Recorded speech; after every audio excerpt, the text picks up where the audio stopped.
Folks, Black Star Network is here. Hold no punches. I'm real revolutionary right now. Black power. Support this man, Black Media. He makes sure that our stories are told. Thank you for being the voice of Black America, Roland. Stay black. I love y'all. All momentum we have now, we have to keep this going. The video looks phenomenal. See, this difference between Black Star Network and Black-owned media and something like CNN. You can't be Black-owned media and be scared. It's time to be smart. Bring your eyeballs home. You dig?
Today is Wednesday, March 27, 2024. Coming up on Roland Martin Unfiltered, streaming live on the Black Star Network. As Tennessee State University narrows its choices to be the next president, a new audit report has been released naming 6 major issues the HBCU must address. We've been talking to students. We'll now talk to activists tonight about what's next for TSU to achieve success. An Atlanta Police Department employee says she was fired because of how her daughter criticized how police investigated a 2022 fatal shooting involving the manager of Ludacris. She criticized them on social media. Now, the formerly deputy director of public affairs, Atlanta PD, has filed a lawsuit for wrongful termination. She and her daughter will join us on the show. Speaking of Atlanta, an apartment complex was condemned 3 years ago, leaving hundreds without a home. Well, those residents are facing roadblocks because landlords refuse to take housing vouchers. We will chat with Executive Director of the Housing Justice League about this very issue. It's now a recovery mission for those missing 6 workers who fell into the river after a cargo ship demolished the Baltimore Francis Scott Key Bridge. We'll give you the latest out of Charm City. Plus, Virginia State Senator Louise Lucas, she is running a victory lap after the billionaire owner of the Washington Wizards pulls out of that deal to build an arena there. And now he's returned to D.C. with his butt tucked between his legs. We gonna shout out the great job, Louise Lucas. And 2 more examples, y'all, of black-owned media just repeating anything white media says and putting a black stamp on it. The source in Black Enterprise, I'm calling y'all out. It's time to bring the funk. I'm Roland Martin Unfiltered on the Black Star Network. Let's go. He's got it. Whatever the biz, he's on it. Whatever it is, he's got the scoop, the fact, the find. And when it breaks, he's right on time and it's rolling. Best believe he's knowing. Putting it down from sports to news to politics. With entertainment just for kicks, he's rolling. It's on go, roll, y'all. It's Roland Martin, rolling with Roland now. He's funk, he's fresh, he's real, the best, you know he's Roland Martin now.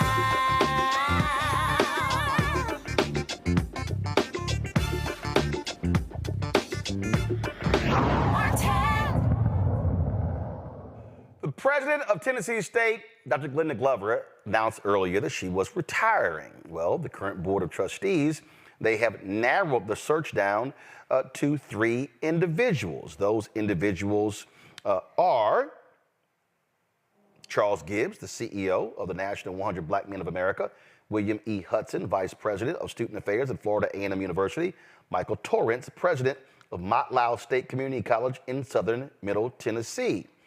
Now, the problem is you got the legislature, Republicans, trying to get rid of the entire board of trustees.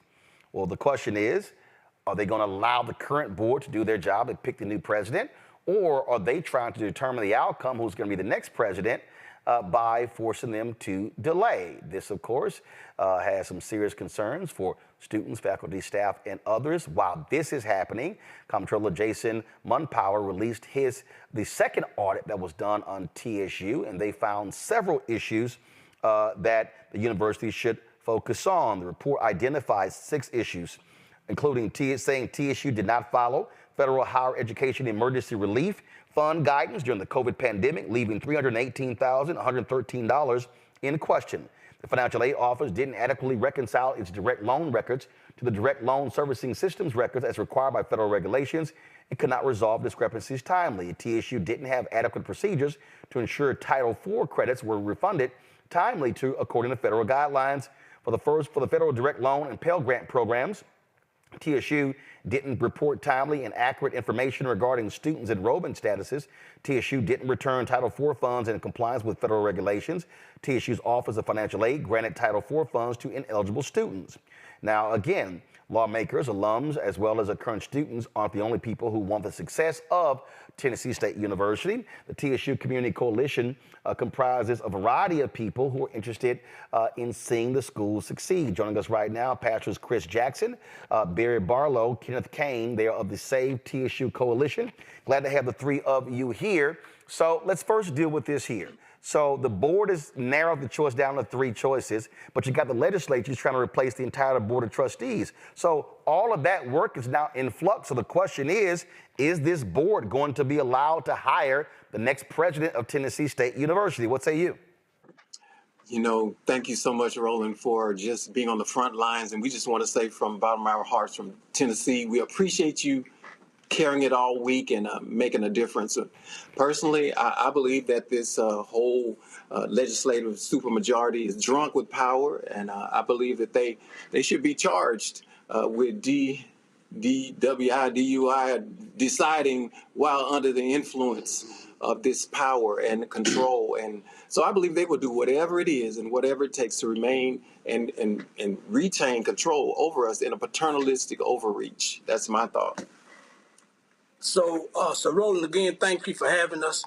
It appears to me that there is at least an opportunity to maybe allow the process to work as it is intended to work. However, we're having a major problem, as Dr. Jackson has indicated, with this supermajority not allowing things to flow according to policies, rules, and laws. So the hope is that you would allow the team to finish picking the president, and that president would be very much a part of, as well as the community and the students and the faculties, in making sure this board stays as sovereign as possible. Mm-hmm. That is the hope. Yeah. But based on the record, these folks have done so many things in the midnight hour.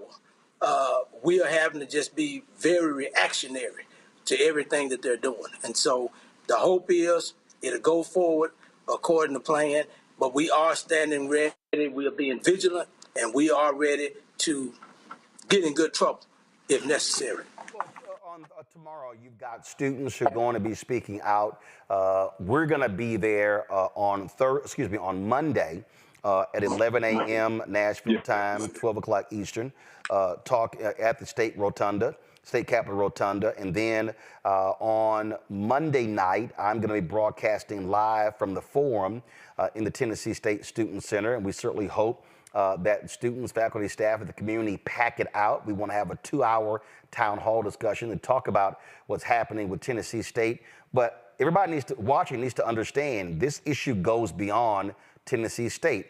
We are seeing the exact same issues arise in numerous ways at HBCUs all across the country.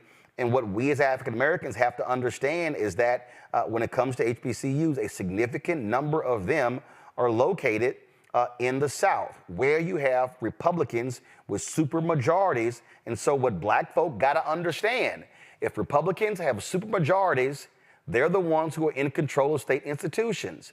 The fact of the matter is they are in control of the destiny of these HBCUs, and that is a problem. I agree. So in what you referenced in terms of those reports, Roland, it needs to be understood that 4 institutions were looked at. 3 of them were PWIs. Each of them had at least a finding that they were in error. Of course, you're not likely to hear the drums beating and the noise being made in the local media as to what they were in error of. Everyone wants to focus on what I like to call perceived errors at TSU. Yeah, there are errors, but they're not errors that warrant you forcing out a president. Right. They're not errors that warrant you disassembling a sovereign board. They're not errors that warrant you not allowing an institution to be sovereign and move forward with its infrastructure moves. The errors do not warrant you prohibiting us from being able to build the large dorms that we need so our students didn't have to stay in off-site in hotels. That stuff is unwarranted. It's unwarranted that we have buildings on this campus that you have like 4 and 5, 6 generations of people who have attended. So the errors that they found do not warrant the actions that they have taken. Agreed. So obviously the goal now is you got the House that's going to be deciding. The Senate says get rid of all of them. The House, we've heard that potentially 3, 4 seats picked by the governor. But right now, for folks who don't know, how's the current board picked? Who picks the current board of trustees? The governor, the governor, and they're giving, I think it's a 2-year, is it a 2-year term that they're selected from the governor, and then they have to go back before the General Assembly to be reassigned on a biannual basis. Right, and the university picks 2. One is the student trustee, right, and one is also the faculty representative. Well, again, we're going to keep watching what happens there, and people just need to understand that this thing is a much broader and bigger beyond Tennessee State. We appreciate y'all joining us on today's show, and I look forward to seeing y'all on Monday. We'll see you Monday. We'll see you Monday. All right.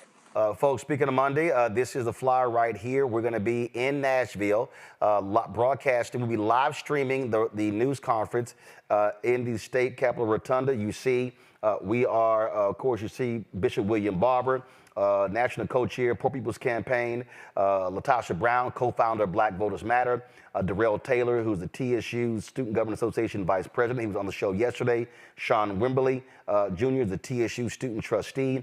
Reverend Dr. Frederick Douglass Haynes III, Rainbow Push Coalition. Tamika Mallory is co-founder Until Freedom. And so you see what we're calling on. But in addition to that, we're going to be broadcasting again, Roland Martin Unfiltered, from the Forum in the TSU Student Center. That'll be taking place on the evening. And so everybody, you're welcome to attend that. We're going to be hearing from leaders involved in this. Let me bring my panel right now. It's Scott Bolden. He is a lawyer here based in D.C. He joins us right now. Rebecca Carruthers, Vice President, Fair Election Center out of D.C. Of course, Robert Patillo, host of People Passion Politics on 1380 WAOK out of Atlanta. He's also running for a judge position there in Atlanta. Glad to have the 3 of you here. So I'm going to start with you, Scott, because we've been focused on this all week. And what's happening with private HBCUs is different than what's happening with public HBCUs. And we talk about public, we're talking about Florida A&M, Jackson State, Tennessee State. We're talking about Texas Southern University, Prairie View A&M, Southern, Grambling. And so the funding, the leadership, all of these things are literally being determined by Republicans, and they are advancing bills that, frankly, are counterintuitive to the interests of Black people. And these things are colliding. Well, of course, these are land grant institutions. And as a result, if the state funds them, then the state can control them. Let me do full disclosure. I represent Glenda Glover in connection to her retirement at Tennessee State, but I also sit on the Board of Trustees for Morehouse College. And when I look at those compliance issues or the alleged errors in the report, I can tell you all of those errors are fixable. There are no major flaws in the implementation or the areas of Title VI and Title IX and the other bullet points that you and your team put up.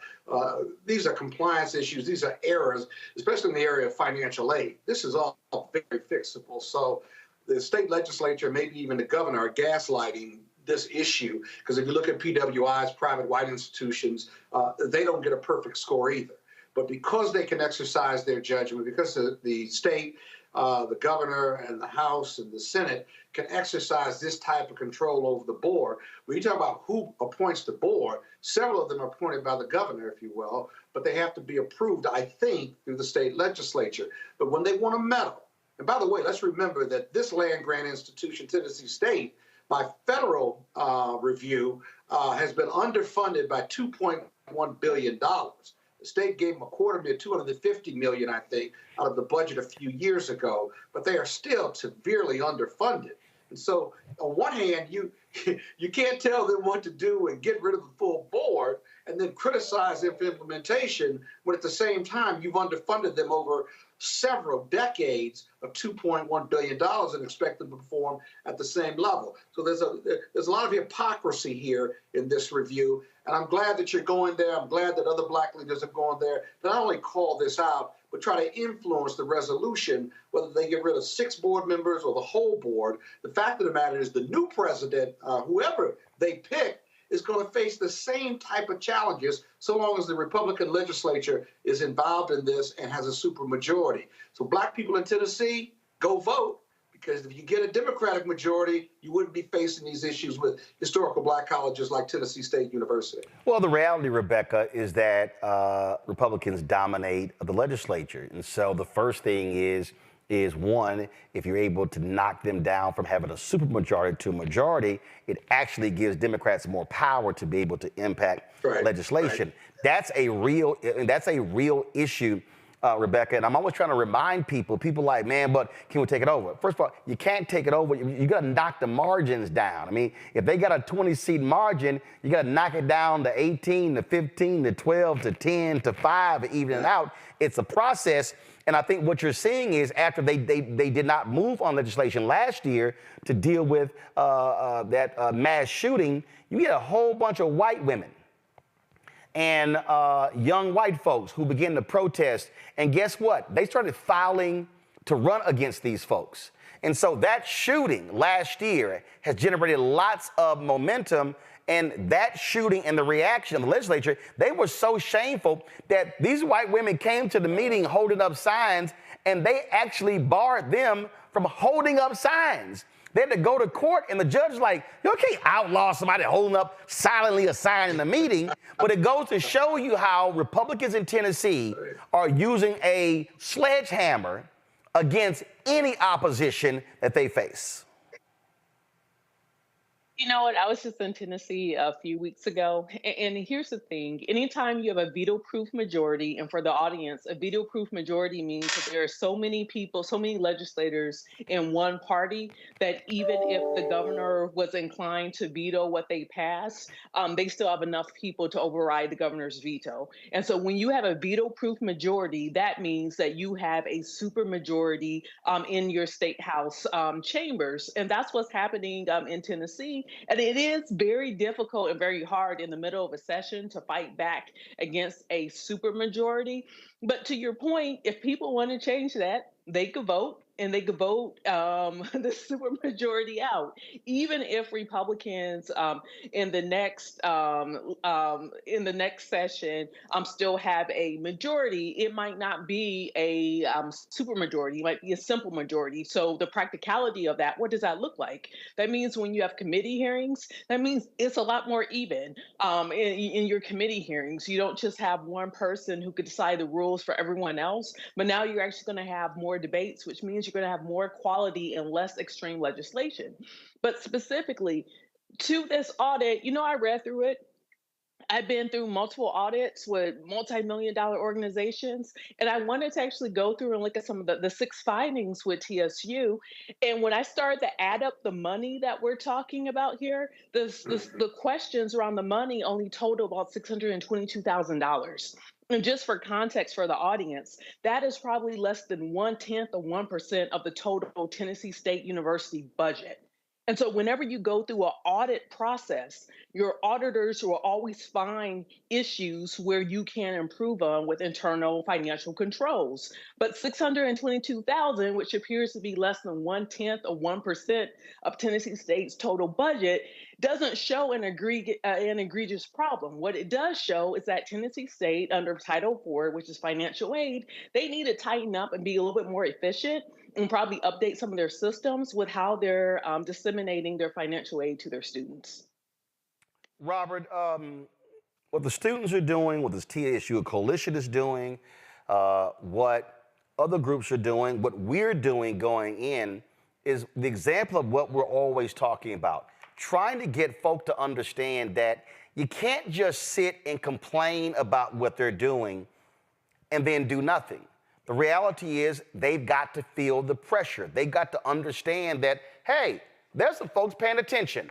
There's some folks out here not liking what we're doing. And when we talk on this show about the election is the end of one process and the beginning of another, what we're saying is, all right, Republicans, y'all got a supermajority, but don't think for a second that we're going to be silent with regards to the kind of actions y'all are taking. And I think too often, I was on the phone the other day with an organizer, and the organizer said, you know, Roland, the problem is a lot of people say, well, what is this going to change if we go out and protest?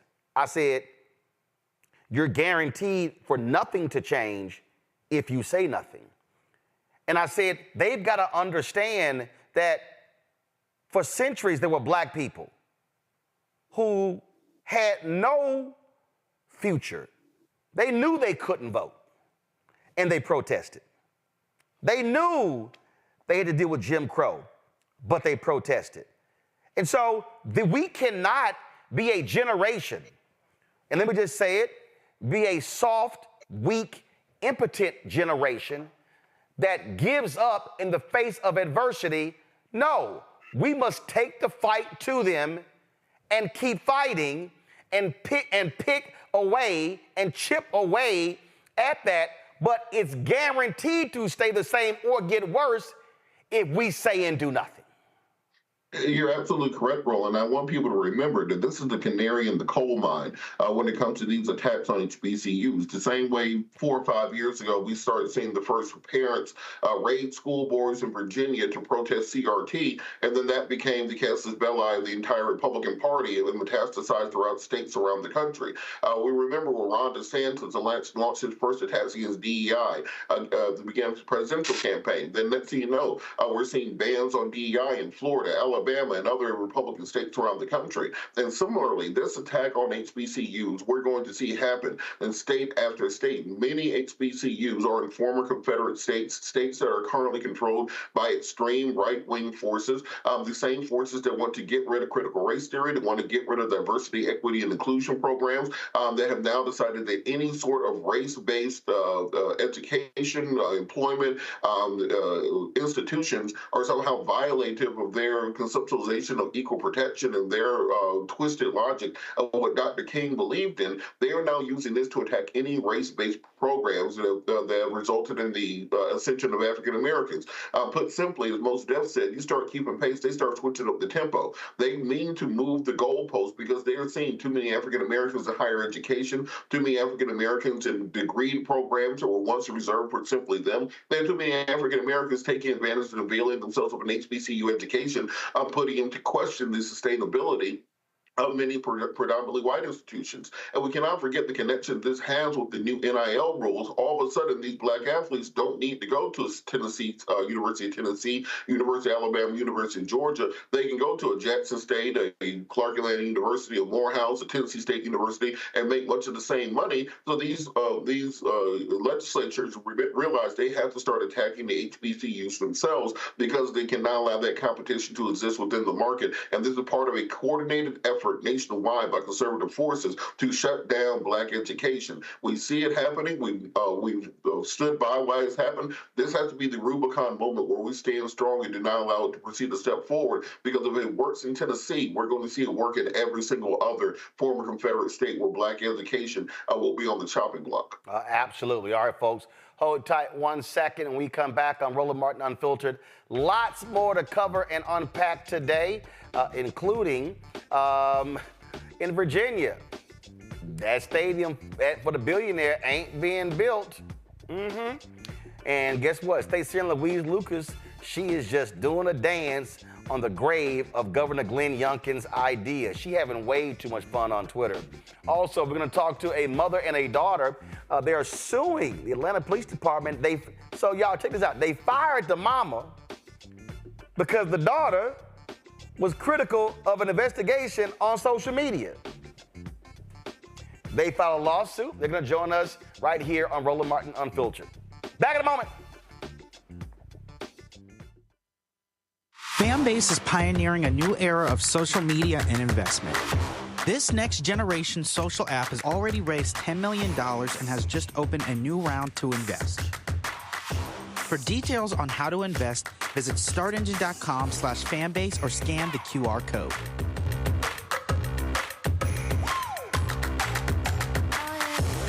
Another way we're giving you the freedom to be you without limits.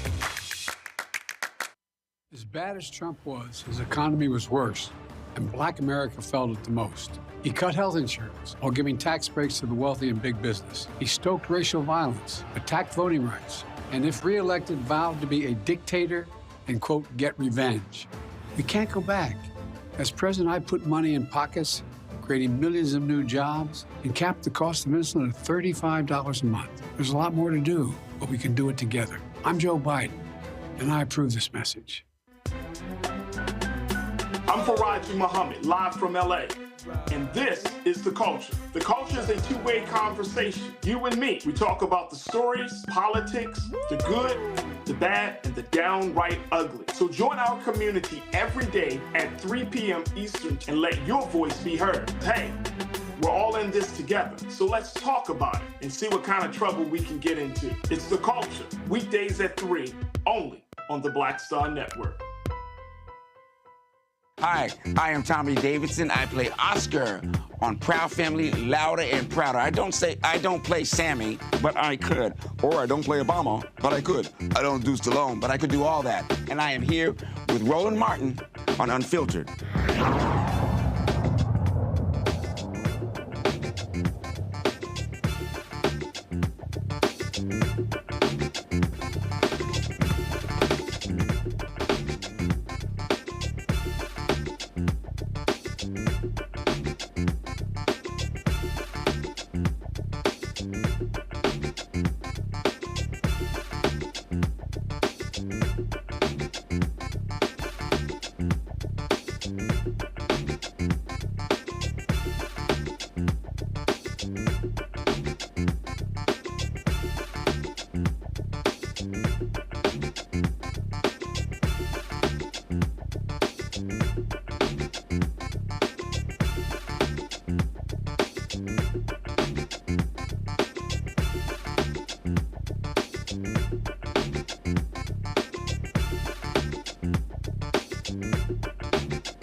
A former Atlanta Police Department employee says she was fired.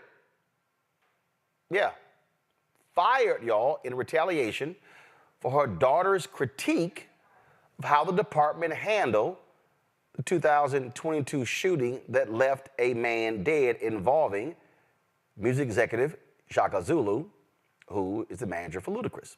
Zulu was initially charged with murder. The shooting was ruled as self-defense, and after a long time, the charges were dropped.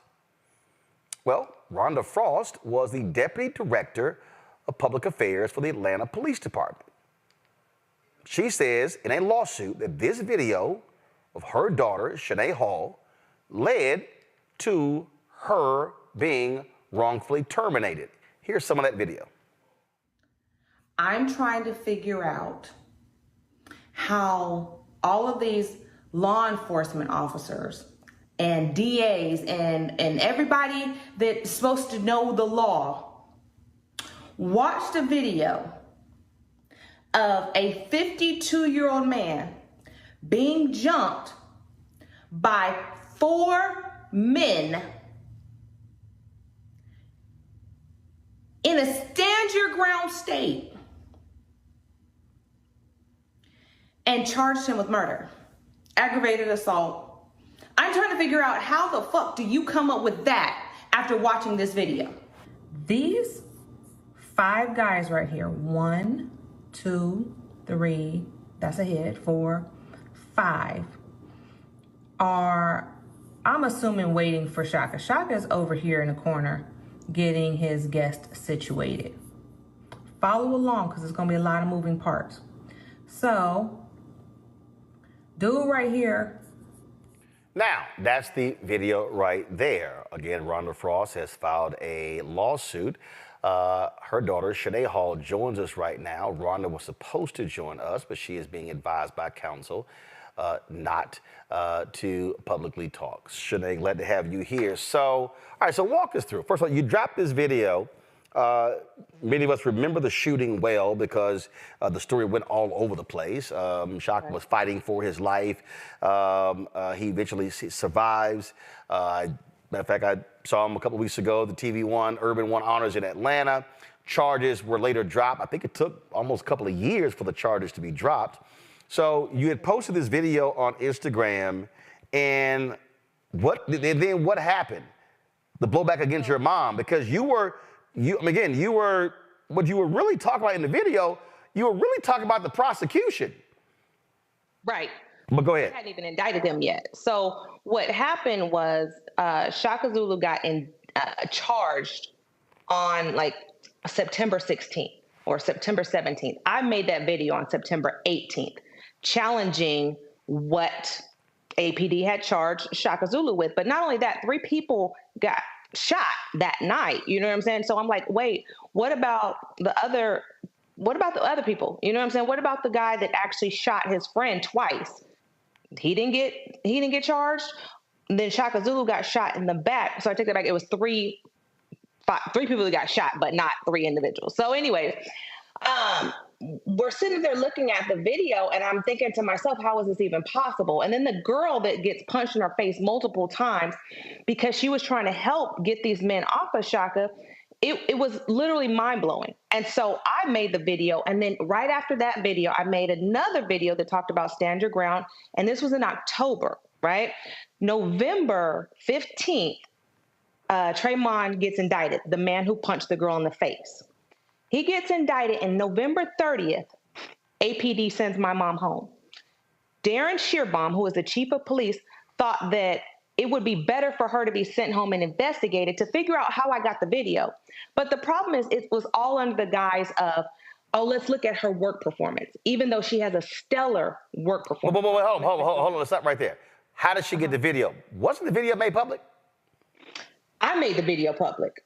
Well, again, so video. It was not public. Okay. Before. All right. I knew somebody who had access to it. Okay. So I got a hold of it. So they had not publicly released this surveillance video. First of all, let's be real clear. The surveillance video did not come from. It was not police surveillance video. That was the cameras from outside of the restaurant, right? Correct. Okay, go ahead. Correct.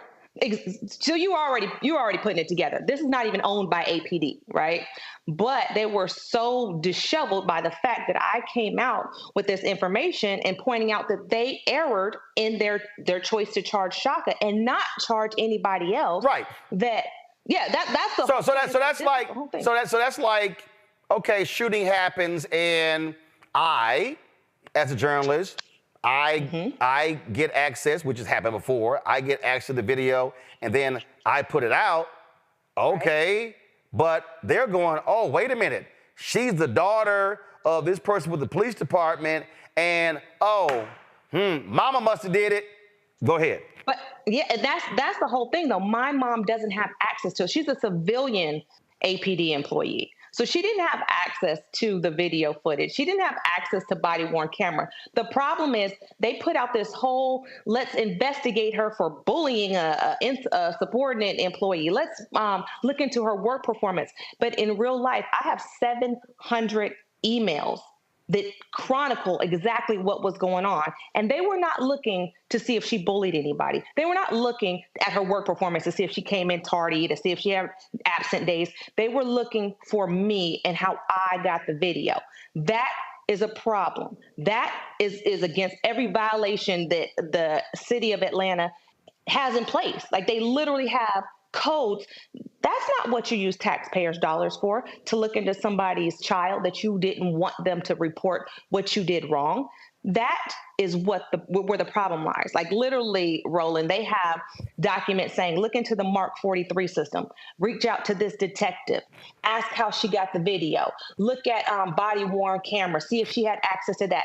Darren Shearbaum literally says, see if there's a paper trail, anything that can be audited, go and see if she looked at that. But remember, my mom is sitting at home.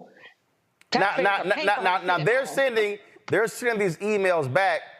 I take it on the Atlanta Police Department email, which are public documents. So a freedom of information request, they have to turn those things over.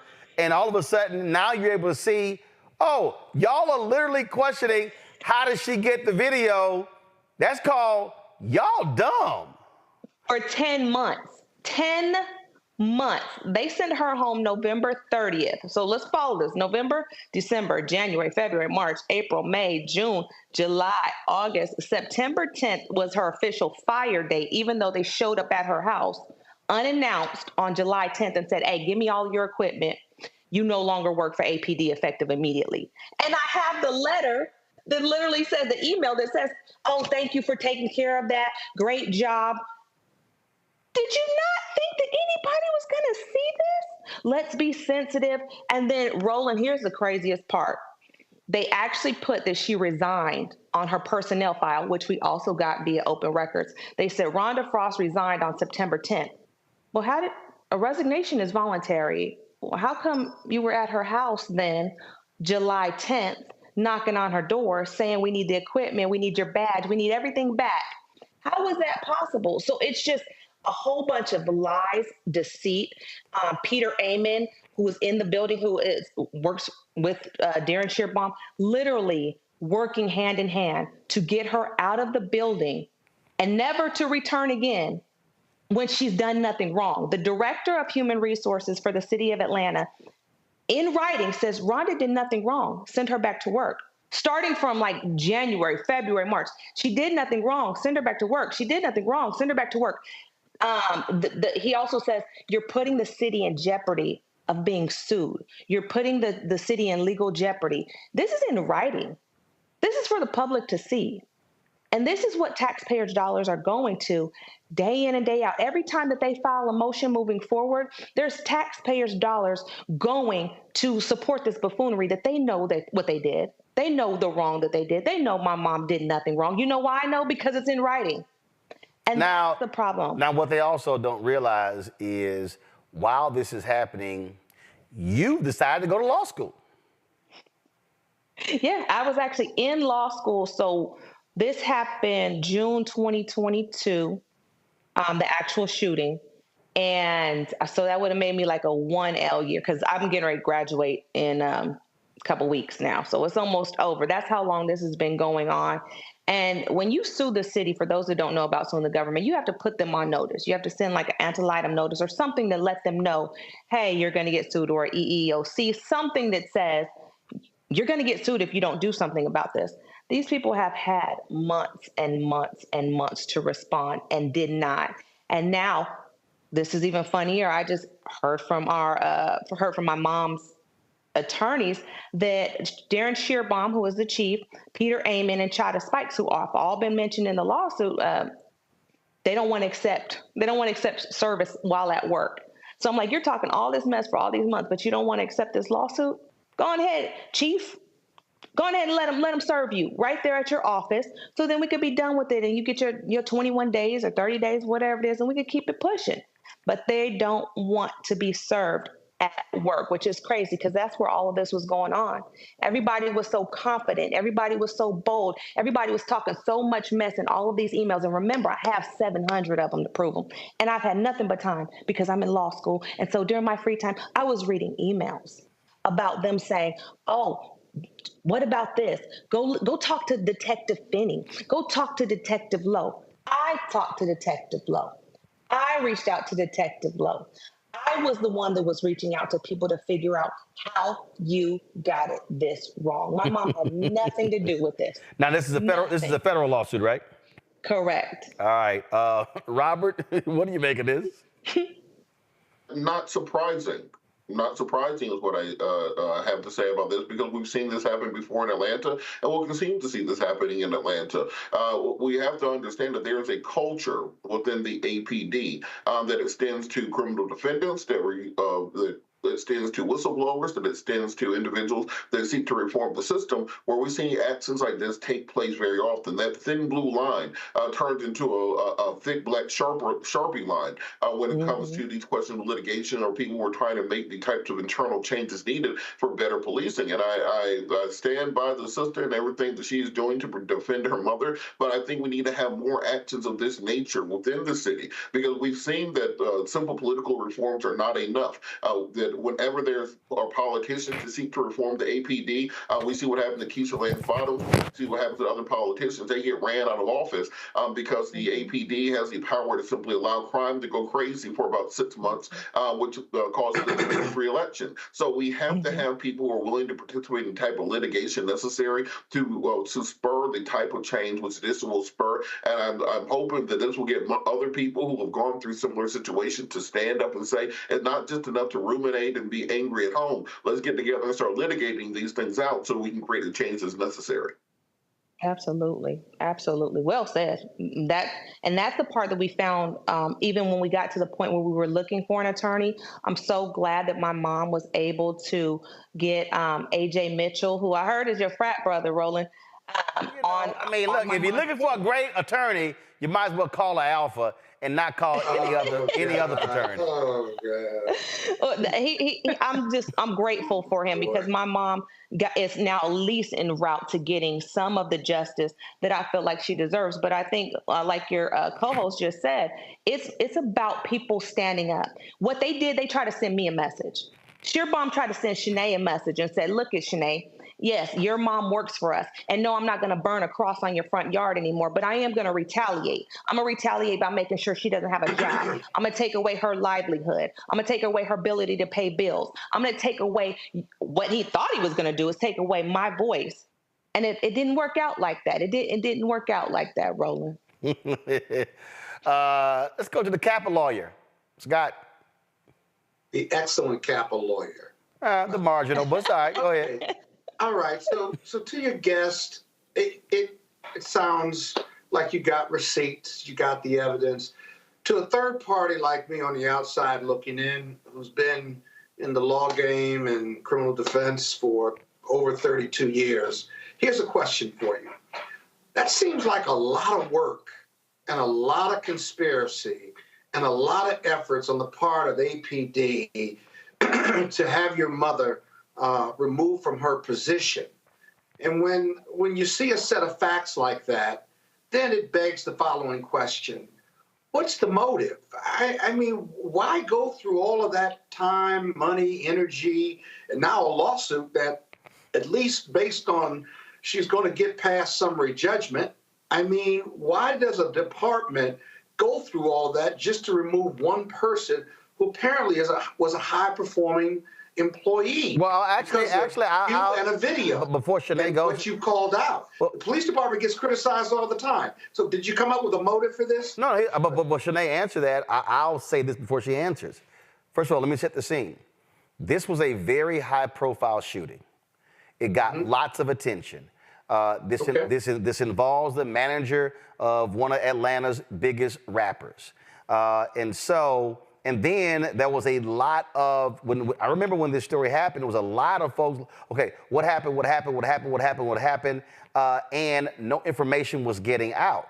And I remember when Shanae dropped the video comes out, and then it was like, what the hell? What the hell were they doing? Right. And why? And there literally was no conversation ever at any point. They charged him with murder. Correct, Shanae? That's correct. And so all of us, and he couldn't, places where he couldn't go. And so it was a lot of focus on this. Shanae, go ahead. Yeah, exactly. So what happened, remember, nobody had access to the video. So they were able to charge him and what they thought was going to go on their merry way, right? And that's the problem with a lot of police departments. You just, whatever black man will do, and especially the most powerful one that's sitting in the room. And the initial, let me just add it here, and the initial narrative, again, because I remember this vividly, the initial narrative that was established was that Shaka Zulu got into a fight with some men in a parking lot, pulled out his gun, killed, shot at the other men, kill them. Oh, manager of Ludacris charged with murder. And so that's all anybody knew. Now, while he was fighting for his life in the hospital, that was a narrative. And the whole time was kind of like, what happened? No one knew what happened. It was like fight, gun gets pulled out, gets shot. Sinead drops the video, then the whole narrative changes to, oh, damn, he got jumped. Okay. It was self-defense. Go ahead. Okay. Absolutely. And the video certainly shows that. I guess my ultimate point is, it would have been easier for the police department to do the right thing, right, and to go by the book than all of this other stuff. And it would have been easier, and it would have been easier to share. Again, it would have been easier to share the video with the public. Right. It was sort of like, no, we ain't releasing nothing. And it was like when she got the video, we were like, what y'all doing? The truth was easier than the lie. Right. Think about Absolutely. it. The truth was easier than the lie. But go right ahead, Sinead. So when you say that, when you ask the question, that's the same thing. It almost seems surreal. So as I'm looking at them, and I posted my very last video after we got the written memo, the internal memo, I said the same thing. You could have just said, I messed up. You could have just said, we got it wrong. You could have said, now that the DA has came out and said X, Y, Z, we're going to make this right. But when egos get involved, and from what I gather, Darren Shearbaum, he's a white chief in the South, and he's the overseer of a predominantly Black city. It's nothing worse than having a Black woman or Black person call you out publicly, loudly, that gets shared nationally, internationally, with people that knew of Shaka Zulu, knew of Ludacris, knew of these murder charges, and to be wrong. So their investigation was never about my mom. It was, how did I get the video? Which is even more disturbing, because instead of you sitting around trying to figure out how we got this wrong, you're trying to figure out how I got the evidence that came out. And that's like Roland said at the very beginning, that's not even your video. Why are you so involved in what is not APD's property? That's the question that I have. And in fact, I just want to just show folks the framing. And I think before I go to Rebecca, this is sort of the framing. Give me 1 second. So this is WSB Channel 2. So this was the headline. Go to my iPad. Longtime manager of Atlanta rapper Ludacris among 3 people shot in Buckhead. So then police say an accomplished Atlanta music executive and manager to Atlanta rapper Ludacris was one of several people shot outside a popular Buckhead restaurant early Monday morning. Then when you go into the story, it says here, police said there appears to have been an argument or altercation that happened and the victims were shot in the parking lot of the shopping center. So, and it goes, back in January, the Hawks honored Zulu for his community service, praising him for being a positive leader in Metro Atlanta. The other 2 victims' identities have not been released. So that's the initial story. But check this out. This then is the next story that comes. Now remember, this is November 22nd, 2023. The previous story would have been around. The previous story was a year earlier. So all of a sudden you see this story, Ludacris' longtime manager Shaka Zulu killed 23-year-old in self-defense, prosecutors say.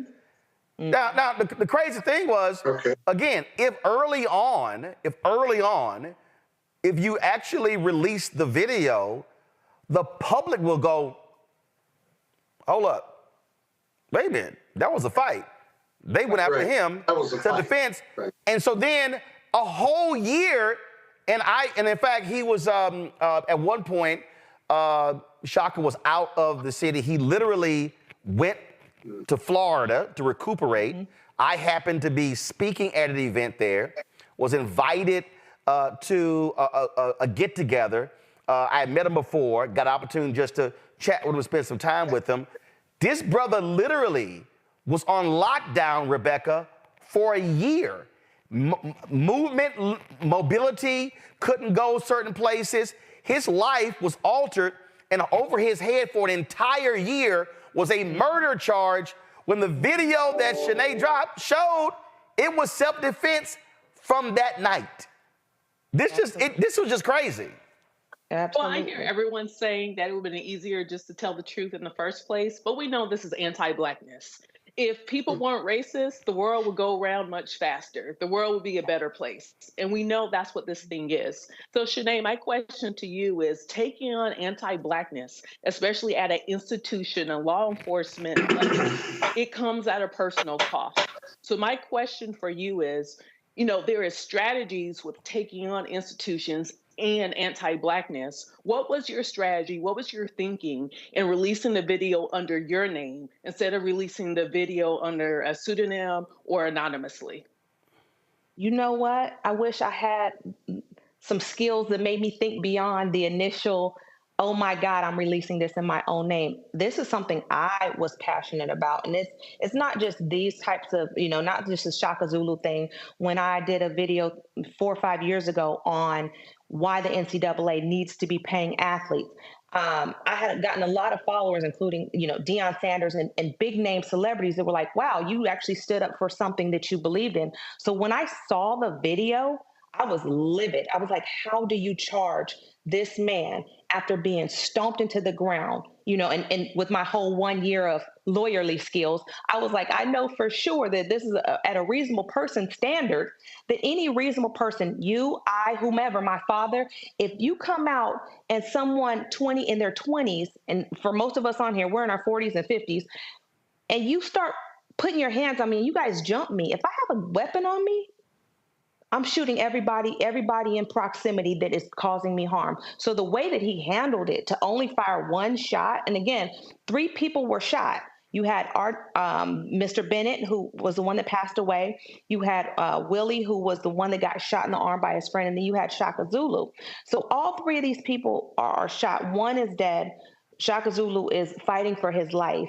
And then you have Willie, who was the friend of the guy who was doing the shooting.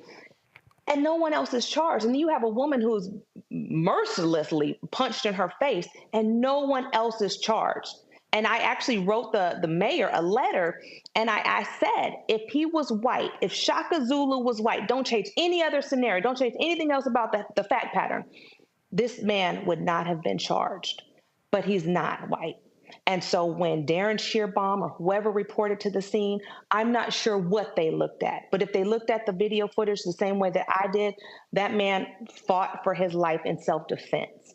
And that the outcome of it, and then not only that, though, to turn around and the outcome be you have to fight for your life, and now you have to pay money. He had to pay $250,000 for bond. Like Roland just mentioned, he was on house arrest.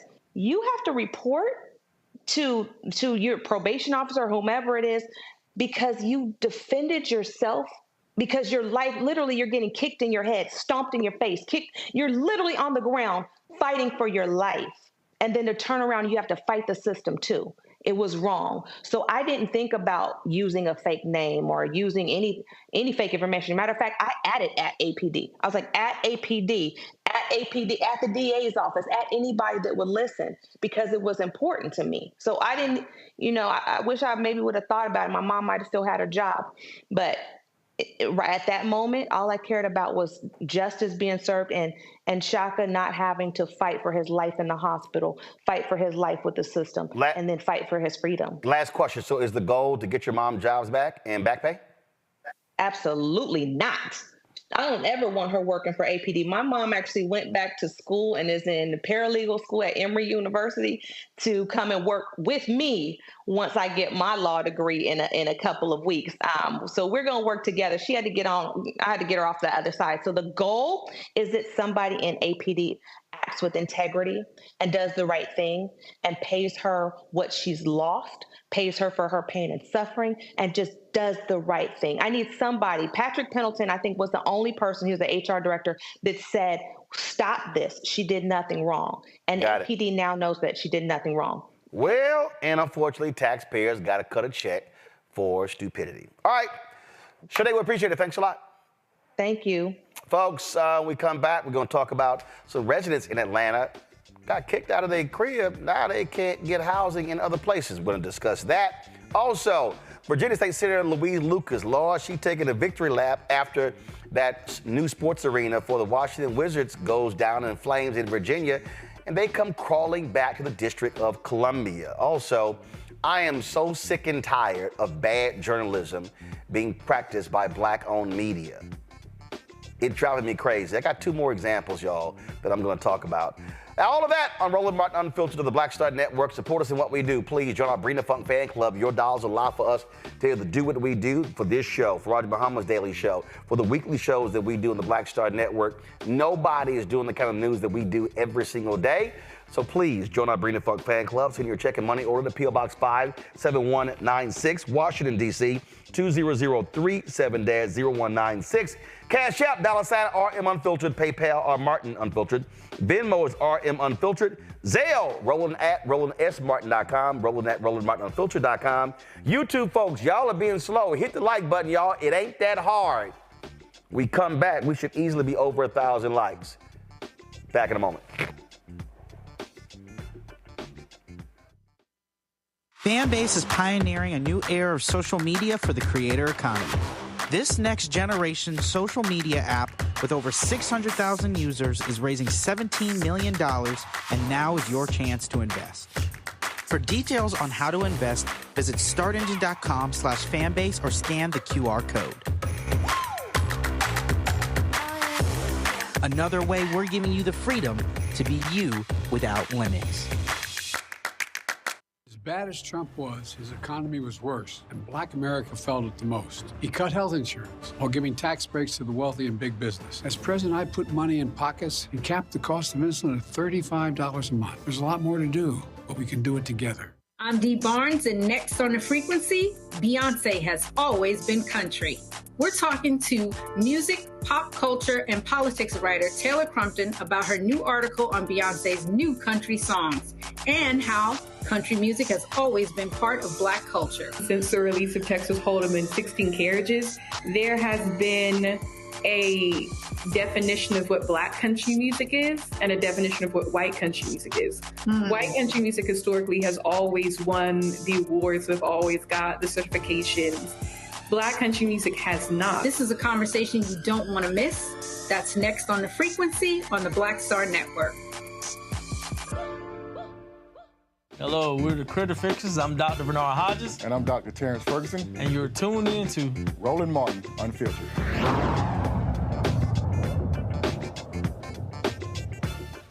Folks, 3 years ago, a judge condemned the Forest Cove apartment complex on Atlanta's South Side and ordered a demolition of the complex. Well, the complex's owners were hit with 231 housing code violations for a variety of reasons: disrepair, sewage, leaks, mold, you name it. Residents were forced to vacate their homes with little to no relocation assistance. That was all promised. Hundreds of families are having difficulties finding new homes in a very tight housing market as well. Some fear being homeless or being forced to move into really low opportunity areas, segregated areas, contrary to what they should have been doing. Joining us right now is Allison Johnson, Executive Director of the Housing Justice League. Allison, glad to have you here. This is, so was there an agreement? What was the case here when the residents had to move? Were the landlords supposed to offer them assistance, money, help them find a place, have them sign up for free with a relocation service? Walk us through that. Yeah, so thank you for having me. So Forest Cove is just one of the eye-opening examples of what happens when your community has been deprived of resources for decades of time. Particularly with Forest Cove residents, what happened is that they were organized enough to go and fight for their right to have great, safe living conditions. But under these conditions, as you can see, they were so deplorable that people were not waiting for HUD to intervene, that some of them had to leave. So we finally were able to get the attention of this mayor's administration to say, hey, enough is enough. You know, people cannot continue to live under these conditions, and we've got to get people out of these conditions. And so there was a back and forth for a while. understandably that, although this was a private property and it was a HUD-owned property, the city still had to come in and intervene because these are still residents of the city of Atlanta. And so HUD and Millennia, who is the corporate landlord of this property, they neglected this property for more than 5 years. This property already had come from another neglectful corporate landlord. And so what happened was they were promised that they would be relocated to high opportunity neighborhoods. But what happened is that most of the residents have been relocated to, again, like you said, low opportunity neighborhoods. They are having a time with finding housing. They are having to uproot their children from their current schools that they have been enrolled in for the last 8 months. And it's just been a chaotic, ridiculous situation. And people who are accountable have not been accountable. And now it's time that residents are standing up to say, hey, you have to be accountable to what you say you were going to do. So right now, folks are having a really hard time. They're being threatened with evictions because some of the property or the other landlords where they have relocated to are not allowing them to stay or use their Section 8 vouchers. And some of them are being threatened with their utilities to be shut off. And so it's a very chaotic situation. They're moving from one chaotic situation into another undesirable situation. Rebecca. Sure. So are you all also contacting the federal government to have HUD strip the Millennial Corporation from serving any HUD facilities in the country? Because I suspect that they're getting all of this government contracts. That's probably the majority of their bottom line. So you all going after their eligibility for government money? You bet we are. And we're not going to stop until Millennia has emptied their affordable housing portfolio. We have gone after them. We have had some successes. Right now, HUD has currently disbarred Millennia from receiving any HUD contracts right now and from the future for the next 5 years. So what that has done is it has forced Millennia to begin selling off its affordable housing stock. We're not going to stop there because it doesn't end there. They own other properties. And some of them are market rate, and they treat some of those tenants just the same as they treat those that are living in Forest Cove complexes. So, yeah, it's a victory. It's a small victory, but again, we're not done there. Robert? Affordable housing has become all but a thing of the past here in Atlanta. What are options for individuals who do find themselves in situations where their affordable housing options have gone away? What are the options for staying still within the city of Atlanta? Because we've seen, starting with the Olympics, many low-income people being simply moved outside of Atlanta, changing the demographics of the city. And most people don't think that has happened on accident. Yeah, so as we know, like both HUD and the city of Atlanta have been very neglectful and have played a huge portion or a huge part in displacing Black residents in Atlanta. So some of the options that they have to really organize themselves out of this because we can't build ourselves out of this situation. There's no amount of money that's going to allow us to build enough affordable housing that's needed. We need programs and we need those safety net programs like rent stabilization, like more and increase and advanced tenant protections. The state of Georgia is like 4 decades behind other states. And when it comes to tenant protections, we also need to really think about how do we reinvest into public housing so that it is inextricably linked with opportunities. And I know people will frown upon that, but we are not meeting our needs, particularly here in Atlanta, where we have a huge income disparity and income inequality here. We're not serving those who really need to be served, those who are living below the poverty line. We are creating and we are building luxury units, but we are not going deep enough to a real deep affordable housing where families will have stable places to live and raise children and where their children will have the best opportunities to have the best quality of life. So those options are very few and limited. We believe in the spirit of organizing. If it were not for us organizing with the residents, none of this would have taken place. So, we've got to have that backbone to get, this is the cradle of the civil rights movement. So, we've got to stay here. And we believe that organizing is the most important tool to us stabilizing families in the city of Atlanta. Scott? Yeah, but in connection to this particular affordable housing development, let me ask you this, and if I missed it, please forgive me. Why hasn't the state AG or the Corporation Council sued to put the development in receivership, and i.e. forcing the developers to fix the property or bring in a new developer or receiver? Or in the alternative, why hasn't HUD taken over management of the property and made these changes? In Washington, that would be the first two things, with whatever side I would be on as a lawyer, that would be on the table. Can you comment on that? Yeah, so those were some of the things that we were actually fighting for, because we understood that the outcomes would not be as positive as one would be if they were to tear down and reconstruct and rebuild, and there was a one-for-one replacement unit. Why hasn't HUD done that? That is our exact question to HUD. Why does it continue to allow it to happen? Yeah. It's something that just happened overnight. And then give those residents vouchers to go to another affordable housing unit. It's fundamental. It's federal law, basically, and it's part of HUD's mission. I represent a lot of developers, no offense, but I've been on the losing side of a couple of those lawsuits here in D.C., so that's why I'm raising it with you. It's so fundamental. Yeah, well, again, Georgia has a really, really huge issue when it comes to the balance and the imbalance of power between landlords, developers, and tenants. We have put HUD on notice. They, at some point in this transaction, that they have violated these residents' civil rights. And so they were all on notice.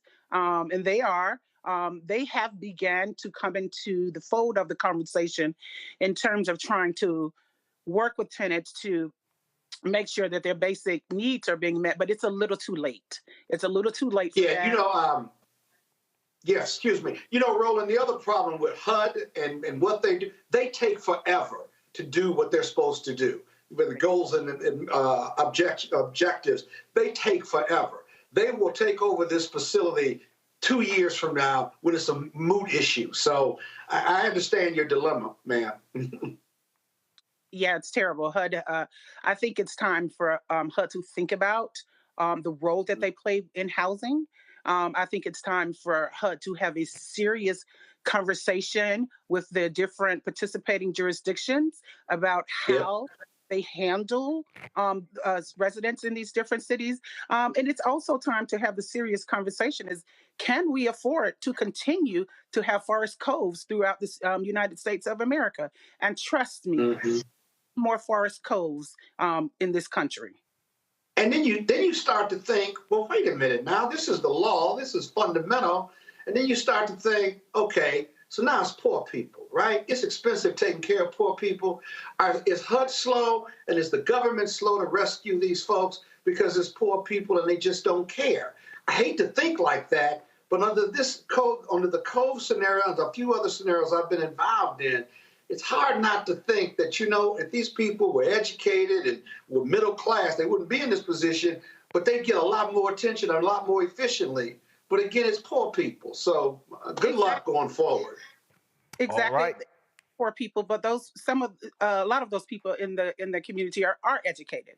And so it is, folks that are leading these households, the people that are disproportionately affected are Black women. And so, we are often forgotten about until we start to raise a lot of hell. All right, then. Well, look, keep raising hell, and hopefully things will work out on behalf of those residents. Thanks a lot. Thank you. All right, folks, when we come back, Washington Capitals, they are staying in the District of Columbia. And guess what? The sister in Virginia who killed that deal, she is tap dancing on their grave. We'll talk about that next when we come back. Roland Martin Unfiltered on the Black Star Network. We couldn't play in the white clubs in Minnesota. It felt like such a, strength through adversity type moment that I think Black people just have to go through. We have to figure it out. You know, we make lemons out of lemonade. But there's a reason we rented a ballroom, did our own show, promoted it, got like 1,500 people to come out. Clubs were sitting empty. They were like, "Where's everybody at?" And they said, "They're down watching the band you wouldn't hire." So it taught us not only that we had the talent of musicians, but we also had to have the talent of entrepreneurship. It wasn't like a seat at the table. It's like, no, let's build the table. That's right. We got to build the table. And, that's right. And that was the thing. And of course, after that, we got all kinds of offers. Of course. Right, to come play in the clubs. But we didn't do it. We said, like, no, we're good. No, we're good. We're good. And that's what put us on a path of national. And of course, when Prince made it, then it was like, okay, we see it can be done.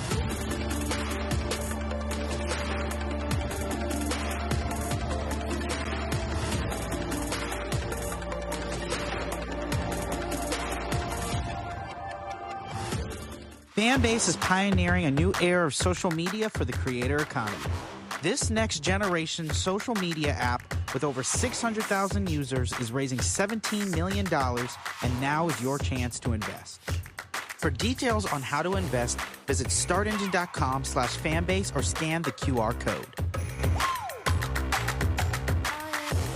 Another way we're giving you the freedom to be you without limits.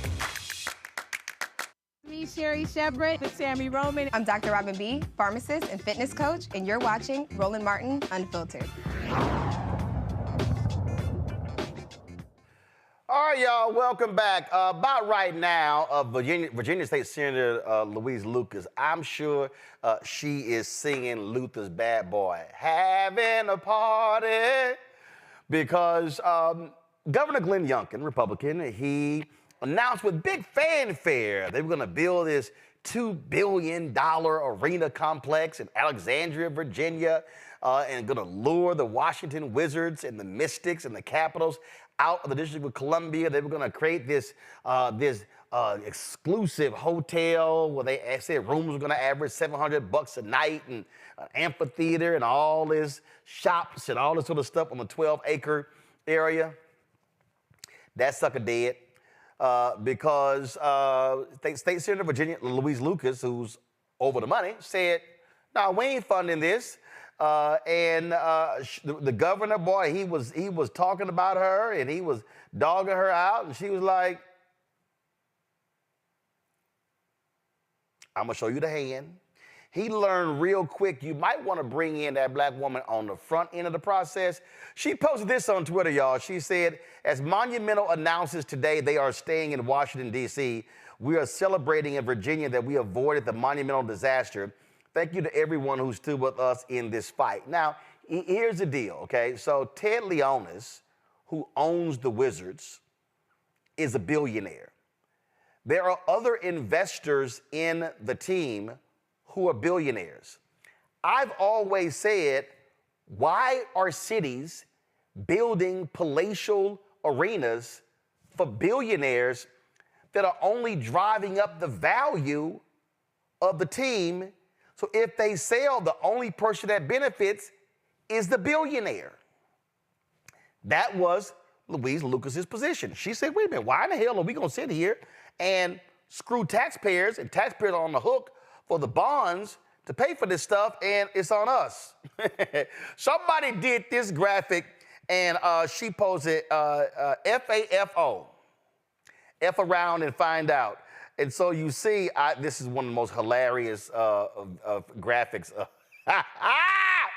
So they put her head on somebody's photo next to a grave, and the headstone said Youngkin and Leonis' $5 billion arena, with her throwing the peace sign with the image. That is absolutely hilarious. Now, D.C. announced a $515 million deal that the city council is going to vote on next week to keep the team in the city. And what it's going to do is it's going to create this office, the place next to their current arena is going to create this place for them to be able to have retail space and stuff along those lines. And so now Leonis is, singing the praises of the deal. I don't even like that deal. I'm gonna go to our panel right now. And, Scott, the reason I don't like that deal is because, listen, they're trying to spin it as, well, the Capitals and the Wizards, they're so important to downtown, the redevelopment or whatever. But let's be clear. If the Capitals, if that's your venue, pay for it your damn self. I have a problem with taxpayer dollars, and we see this all around the country where they play on the emotions of people. Oh my God, we're gonna lose our teams. Our teams, like, what are we without professional teams? Well, there are a lot of great cities in America without professional sports teams. But this is how billionaires pimp cities, and this is how billionaires they love to talk about welfare. This is how they love getting handouts and corporate welfare under the guise of economic development. Yeah, Roland, as former head of the D.C. Chamber of Commerce, I worked on the deal that brought the Wizards from suburban Maryland 20 plus years ago. I get it. I hear what you're saying, but there is great economic benefit, and with the Wizards and the center. What is it? What is the Verizon Center? That area in downtown Washington was economically depressed. There was nothing there.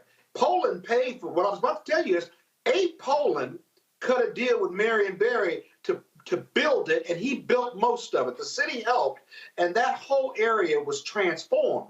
Now, it hasn't been kept up, and it's still an economic generator in regard to small businesses, restaurants, retail. I mean, that whole area was transformed, so you can't take that away. But Abe Poland paid for most of that before he died. Here, I get what you're saying, and I can't defend the Wizards because if you've seen that product, my goodness, I don't think they won 10 games. So them leaving the city was going to be that big of a deal. But my point is the city's in a tough spot because on one hand, the fans who are in D.C. who love them, want them to stay, and want to make it a night of entertainment. And that's the night of entertainment with the retail around it and so forth and so on. So there are arguments on both sides. Let me tell you how embarrassing this is for Leonis even more.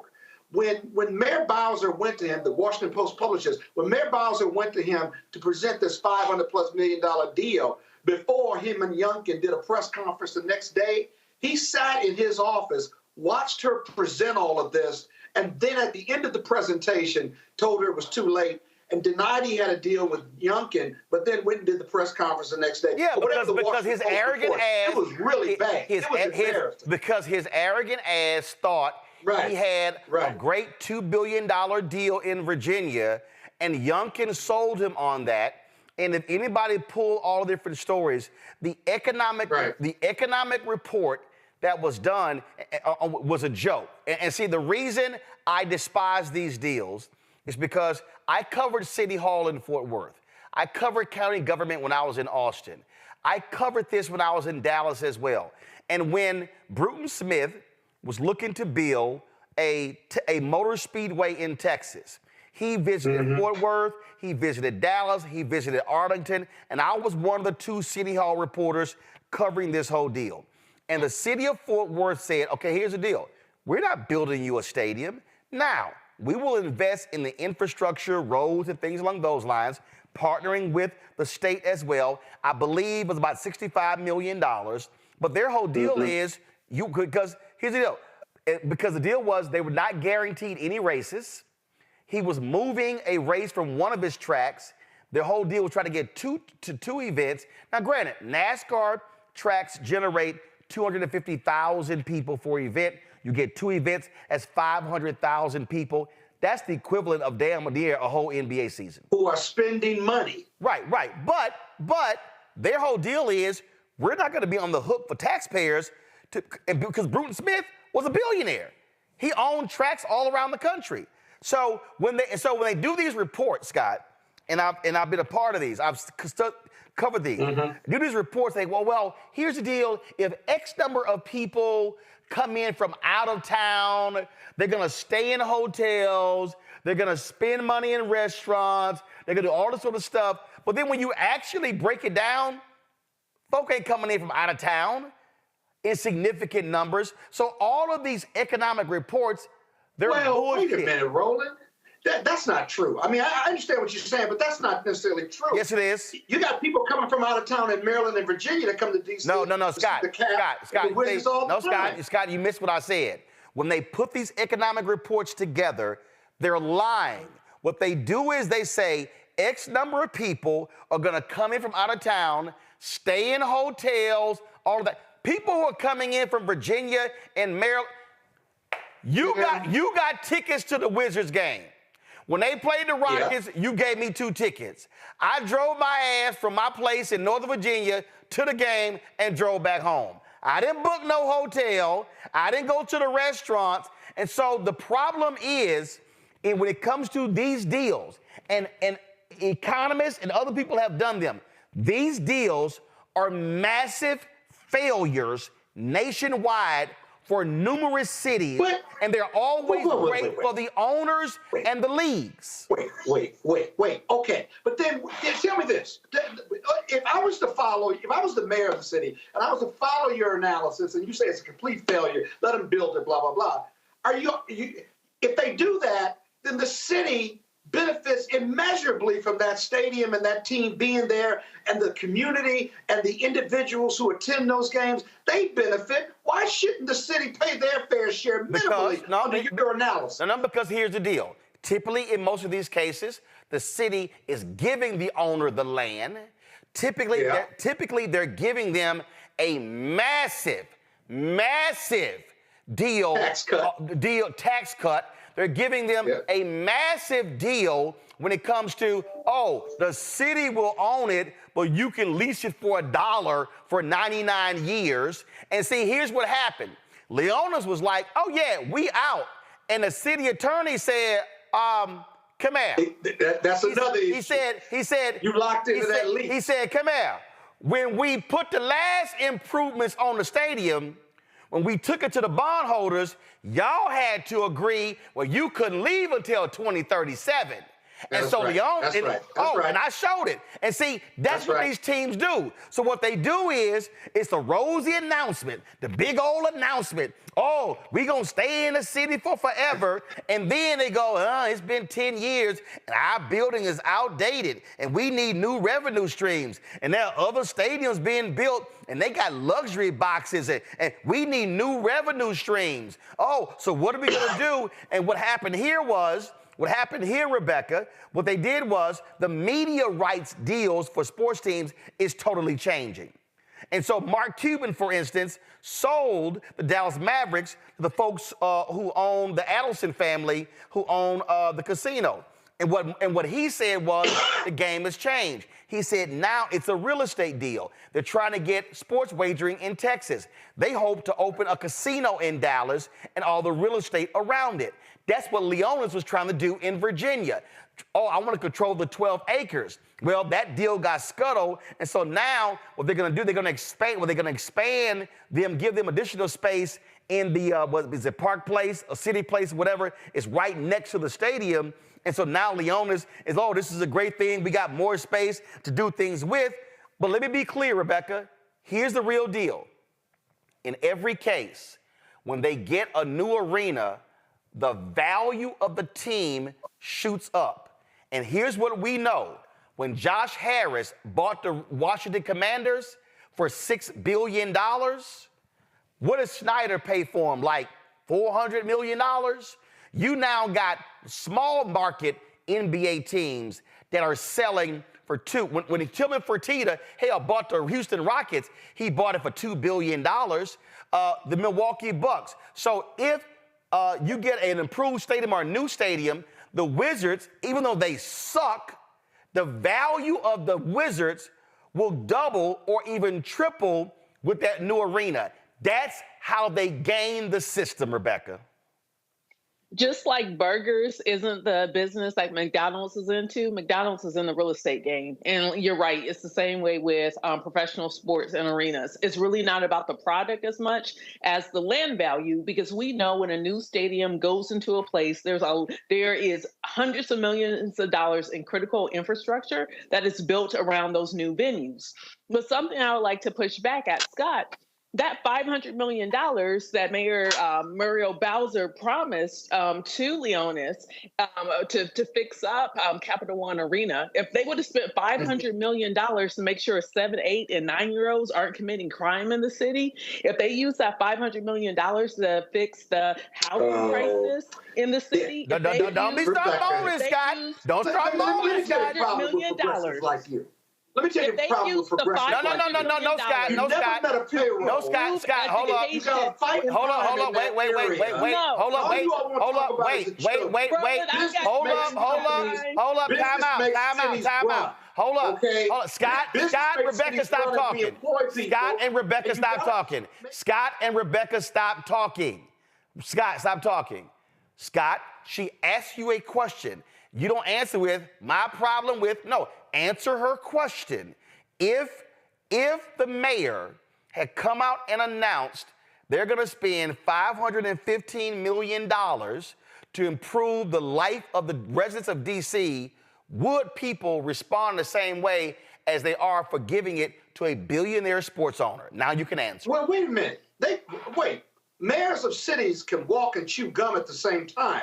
They just came out with a new anti-crime initiative that's worth more than $515 million to make the residents safe. That wasn't her question. Well, I'm telling you, yes. That wasn't her question. They don't respond just the same because they want to live safe and feel safe. That's what I'm saying. What are you talking about? Answer her question. Awful for the black part of the $515 million. Okay, read the deal. Hold on, one second. People cannot hear both of you. Rebecca, finish your comment. Then Scott, you will talk without being interrupted. Rebecca, finish the comment. Go ahead. So this is what my overarching point is that if we want to encourage more people to actually spend more money in D.C., actually go to restaurants, then reduce the crime in D.C., just putting a facelift on the Capital One Arena, that by itself is not what's going to get more people, especially from across the bridge in Virginia or across the counties in Maryland, to actually spend more money in D.C.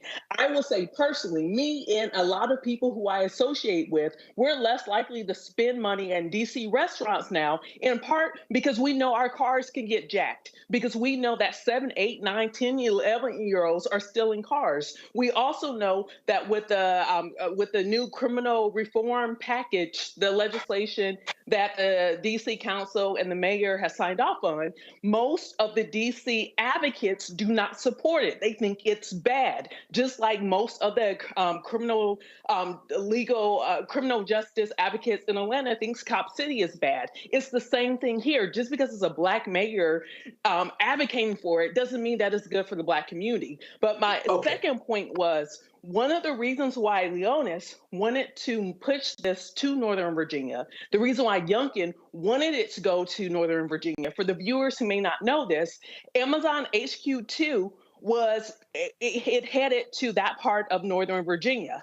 Unfortunately, Amazon, once they got certain tax cuts, they actually went back and decided, hey, we're not going to build and spend as much money in development the way we said we did. So now you have a whole area of land where there's already been hundreds of millions of dollars being spent in providing new luxury apartments for the new Amazon employees. There's been a new metro subway station placed in that area. And so now there's a gaping hole that Youngkin was trying to fill, because he was like, hey, so we were promised to do this with one corporation. The corporation reneged. Let's figure out if we could cut a deal and get another large corporation, i.e. Monumental Sports, to do something here. Okay, but Rebecca, the second part of what you're talking about is the art of the deal. Okay, so what? The first part of your analysis, and see, that's the problem with progressive liberals like you. You don't understand the business concept and the balance between city and businesses in that relationship. So let me tell you two things that Muriel Bowser has done. Who is a progressive liberal, but a pragmatist, right? One, they passed a new crime bill that's going to make the city safer, hopefully, that includes a continuum of care for kids who are carjacking and doing a lot of the bad stuff. But secondly, the $515 million, which is the crime being around that area, around the stadium, that's a huge issue. Part of that $515 million is to make those areas safer and to give kids incentives not to go out and commit crimes. So you can walk and chew gum, and you have to if you're the mayor. So I don't necessarily disagree with you. I'd love to spend $500,000 or $500 million on kids and poverty and making poor people the working class or middle class. I completely agree with you. But it's expensive taking care of poor people and rising them up. Most cities don't have the money to do it, so you partner with the business community, whether it's the Verizon Center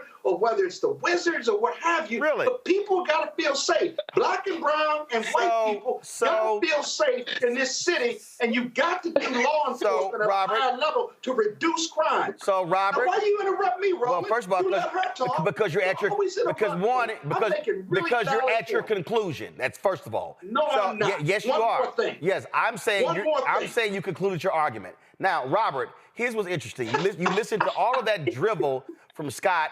Go to my iPad. Dribble? This is a story from the Federal Reserve Bank of St. Louis. Should cities pay for sports facilities? Now, let me scroll down here because I'm going to show you how what Scott said is completely nonsensical. This is what I am talking. Economic impact studies also tend to focus on the increased tax revenues cities expect to receive in return for their investments. The studies, however, often gloss over or outright ignore that these facilities usually do not bring new revenues into a city or a metropolitan area. Any student of economics knows that households have budget constraints that are binding, which means that families have only so much money to spend, particularly on entertainment. If the family chooses to spend the money at the ballpark, for example, then those funds cannot be spent on other activities. Thus, no new revenues are actually being generated. Then, here's what's interesting.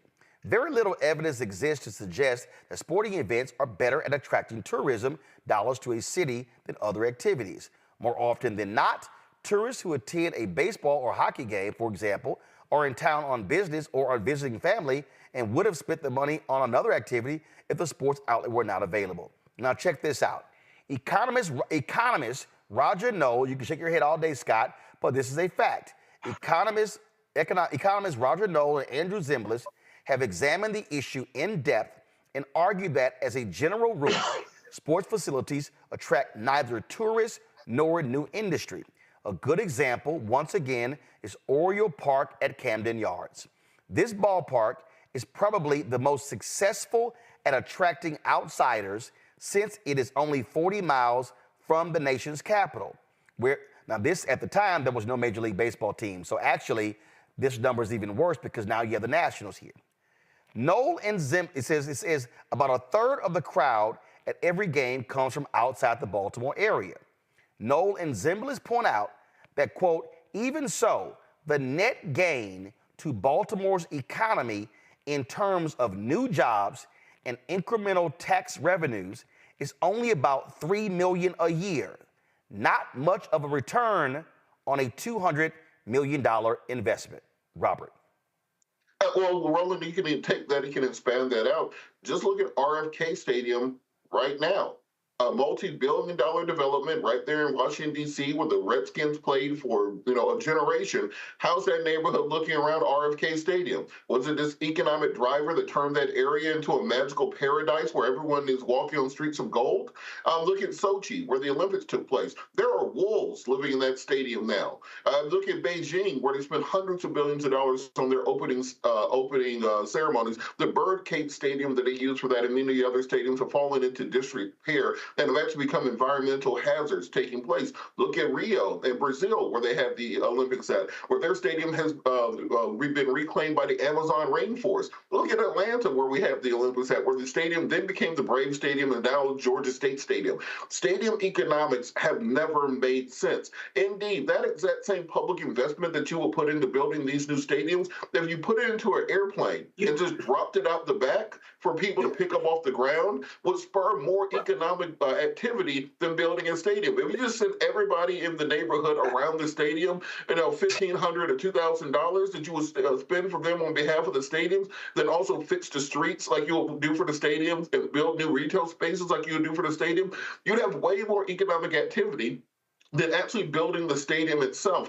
These are vanity projects for billionaires so that they can invest in something they know has a stable return and that will double, triple. This is better than casino money, buying a sports team at this point in time. This is why you're seeing so many athletes and rappers become minority stakeholders in these projects, because you invest $500 million in it, and then 10 years later, you get $10 billion out of it. You don't get that kind of return anywhere on earth, but the fact is the taxpayers don't get that same return. And when things go bad, just as you just mentioned with Camden Yards, you end up with a very nice stadium where people are scared to walk inside because Harbor Place is right next to it, completely abandoned. And you have kids roving the streets, and right there at the Capital One Arena where the Wizards play, there are homeless people and drug addicts roaming the streets, so nobody wants to go in the damn stadium. So it would be better just to fix the problem that existed instead of investing that money in the stadium and still keeping the same problem outside of it. So I'm gonna go back. I'm gonna hold on, Scott. Let me tell you what's wrong with that analysis. Excuse me. Hold on.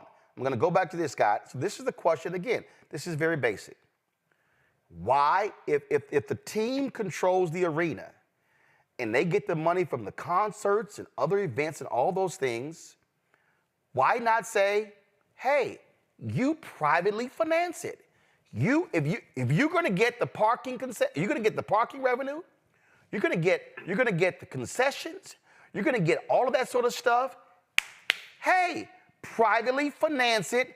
Now you're in the control. Why? Why can't they privately finance? Because every deal is different, first of all. And when you talk about the concessions, in many of these deals, the concessions are shared with the city. But here's what you're missing. The economic analysis of these stadiums is you can't narrowly say what the stadium produces or doesn't produce outside guests and what people spend at the stadium. The economic engine of a stadium is its impact in two areas. What happens around it, one, and job development and creation around it. But secondly, and most importantly, are the incredible tax revenues generated from those sales tax and from that stadium and from the team being there. And cities are looking at that because they need multiple sources of income. Freeze right there. Hold up. Freeze right there. No, freeze right there. Yeah. That's good analysis. Freeze right there. Actually, it's bad. Here's why. That's good analysis. No, actually, it's bad. No, it's bad. Here's why. Here's why. Here's why. Scott, didn't D.C., when they had the last refurbishing of Capital One Arena, didn't they take out bonds? Yeah. Wait. Is D.C. still paying on those bonds? I think the Wizards, based on the revenue generated, are paying on those bonds. Yes. No. Let me show you. Let me show you what I'm talking about. Go on. Because here's what happened. Had Virginia done this deal and the Wizards bounce, guess who would still be paying those bonds with no team? D.C., let me take you to Houston. Yeah. Go to my iPad.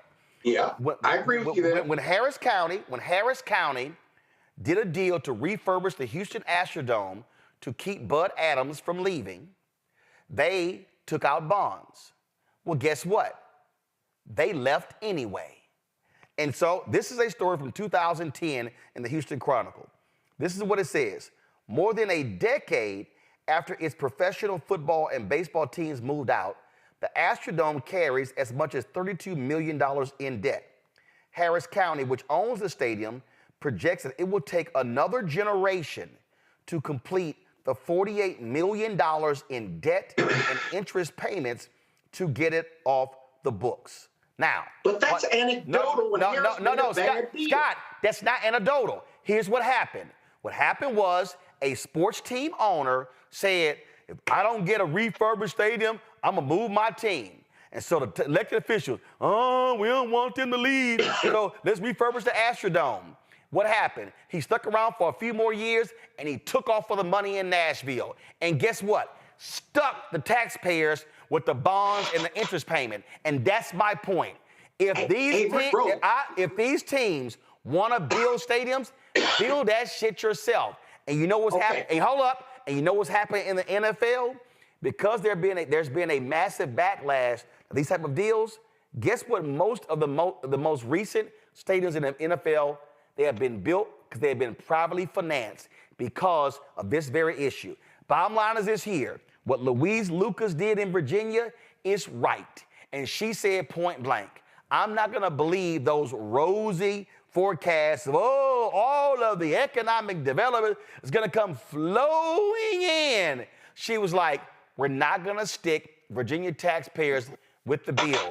You're a billionaire, pay for it yourself. Okay, you got 20 seconds. You got 20 seconds final comment. Roland, lean in. Nope. If you're so right, then why do most cities and states still partner with developers? I'll tell you why. Hold on. No. Hold on. That only takes 5 seconds. If you're so right. I'll tell you why. I'll tell you why. It's ego. It's because it's the ego. No mayor wants to have it in their obit. They let our team leave town. Exactly. And guess what? So you got to live with actually, you don't have to live with a damn thing, and that's why I'm glad. And that's why I'm glad. And Louise Lucas said, "Hell no to the stadium." And I hope more people around the country tell these billionaire owners, build your own damn stadium. Got to go to a break. We'll be back. Roland Martin, Unfiltered on the Black Star Network.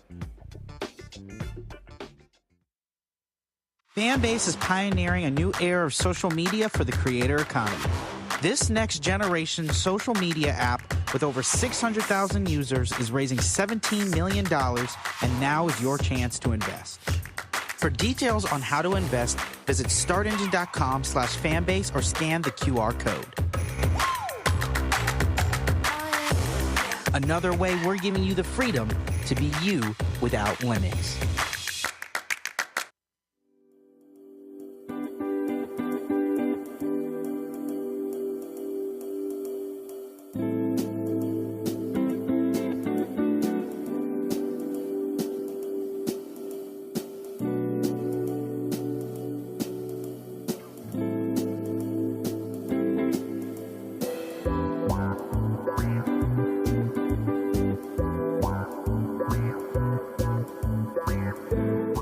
Next, A Balanced Life with me, Dr. Jackie. People can't live with them, can't live without them. Our relationships often have more ups and downs than a boardwalk roller coaster, but it doesn't have to be that way. Trust your gut. Whenever your gut is like, this isn't healthy, this isn't right, I don't like the way that I'm being treated. This goes for males and females. Trust your gut, and then whenever that gut feeling comes, have a conversation. Knowing how to grow or when to go, a step-by-step guide on the next A Balanced Life on Black Star Network.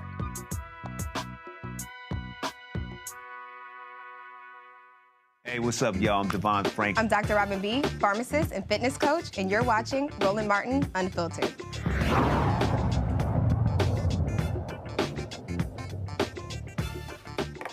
All right, now, yesterday, I told y'all how I'm sick and tired of these black-owned media outlets that don't even do basic journalism. All folk doing is just rewriting whatever the hell they see in white media. So, yeah, TMZ reported yesterday that Diddy had sold Revolt to an undisclosed buyer. Now, I talked to 4 sources. The deal has not been closed. It has not been sold yet. Okay? I've known this for a month.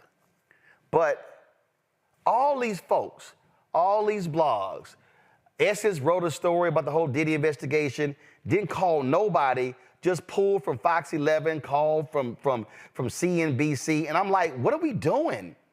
Why are we putting a stamp of approval on this nonsense? So go to my iPad. And I got to call out Black Enterprise today.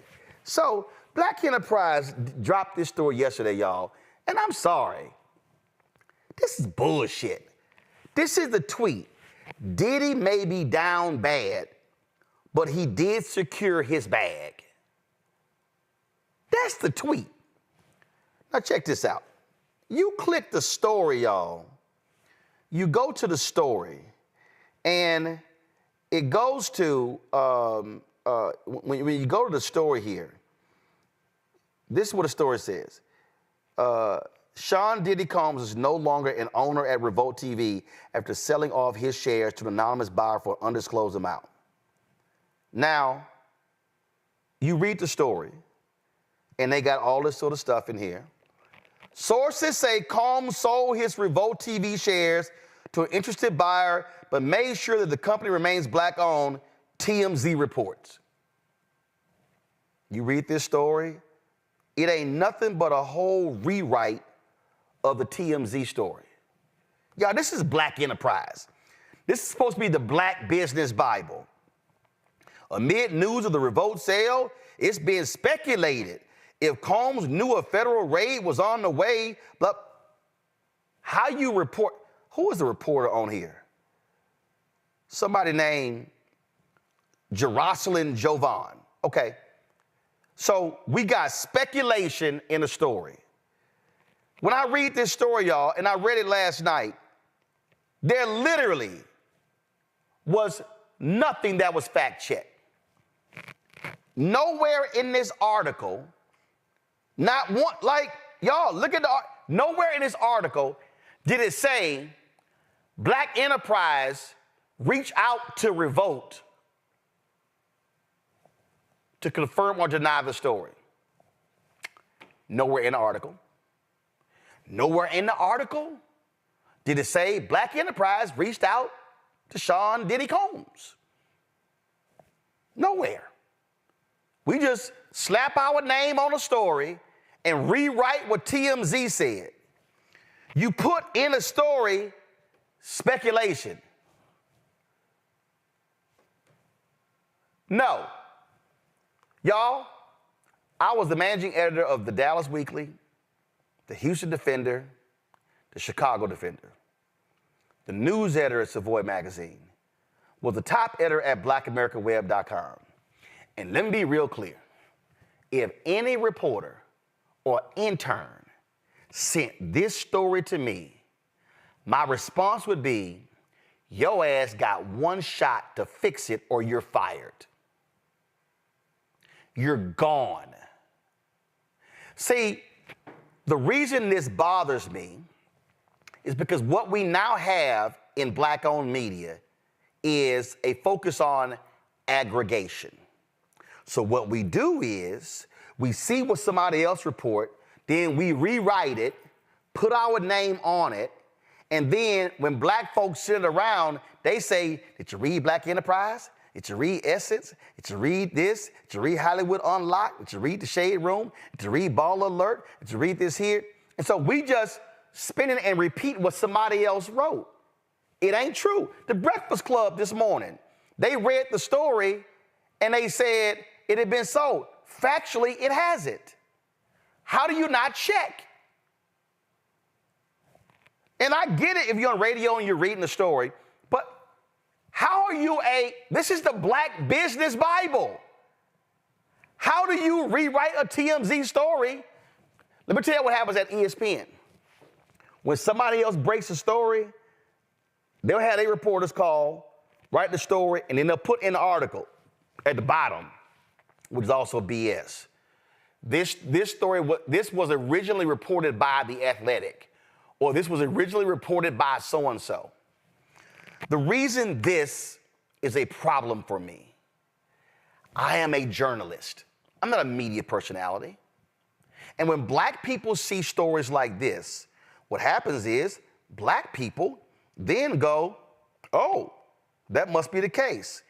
I told y'all what happened when the same thing happened on the Newsweek story about Biden cutting. Matter of fact, I'm going to show you how this whole thing works. Go to my iPad. Newsweek and Biden and HBCUs. What's the first story that comes up? Boom. HBCU funding falls from $45 billion to $2 billion under latest Biden spending plan. Y'all, the story was a lie. The story was an absolute lie. HBCUs were looking forward to $45 billion in funding. They may be faced with just under $2 billion, the Associated Press reported. So Newsweek rewrote the Associated Press story. The $3.5 trillion bill was set to include $45 billion for HBCUs. Operative word here, y'all. And other minority-serving institutions. Y'all see that? HBCUs were never going to get $45 billion. When he ran, he announced $45 billion HBCUs and Hispanic-serving institutions. Those are the facts. The initial $45 billion was when the Build Back Better plan was $10 billion, not $3.5 trillion. See, here's what I'm trying to explain to y'all. When we read stories and don't fact check, and then when we black-owned media come right behind them and then rewrite what they wrote, we're feeding a lie to black people, and black people then go, oh, I saw it in Blavity, I saw it in Essence, I saw it in The Root, I saw it in Black Enterprise, I saw it on The Source. Well, they had to check, so it must be right. We got to do better. And stop putting your bylines on stories you didn't even report. Do y'all know what used to happen in media? I'm going to go to my panel next. You know what used to happen in media? When they would rewrite a story, this is what they would do. They would go, we would go Defender news staff. Because when you put your byline on a story, it means you actually reported the story. You don't put your byline on some shit you rewrote. You don't slap your byline. I criticized the Essence person yesterday. I'm criticizing the person with Black Enterprise today. I saw the same thing by The Source put out a story. Same thing on the whole Diddy deal. You know, I'm going to pull up right now. Did they do the same thing? Well, at least The Source got it right.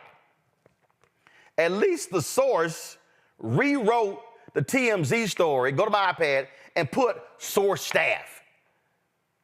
But you don't put your name on nothing that you didn't report on. This is a problem, and I told y'all one of the problems that we do not have, because we're not getting the advertising money, we don't have the resources to have top-notch reporters or enough editors or whatever, but I need black-owned media to do better. And I need black-owned media to at least pick the damn phone up and at least attempt to fact-check something before just running with it. Rebecca. You know, Roland, all of our institutions are under attack right now. And so when we look at misinformation is when information is misleading or inaccurate.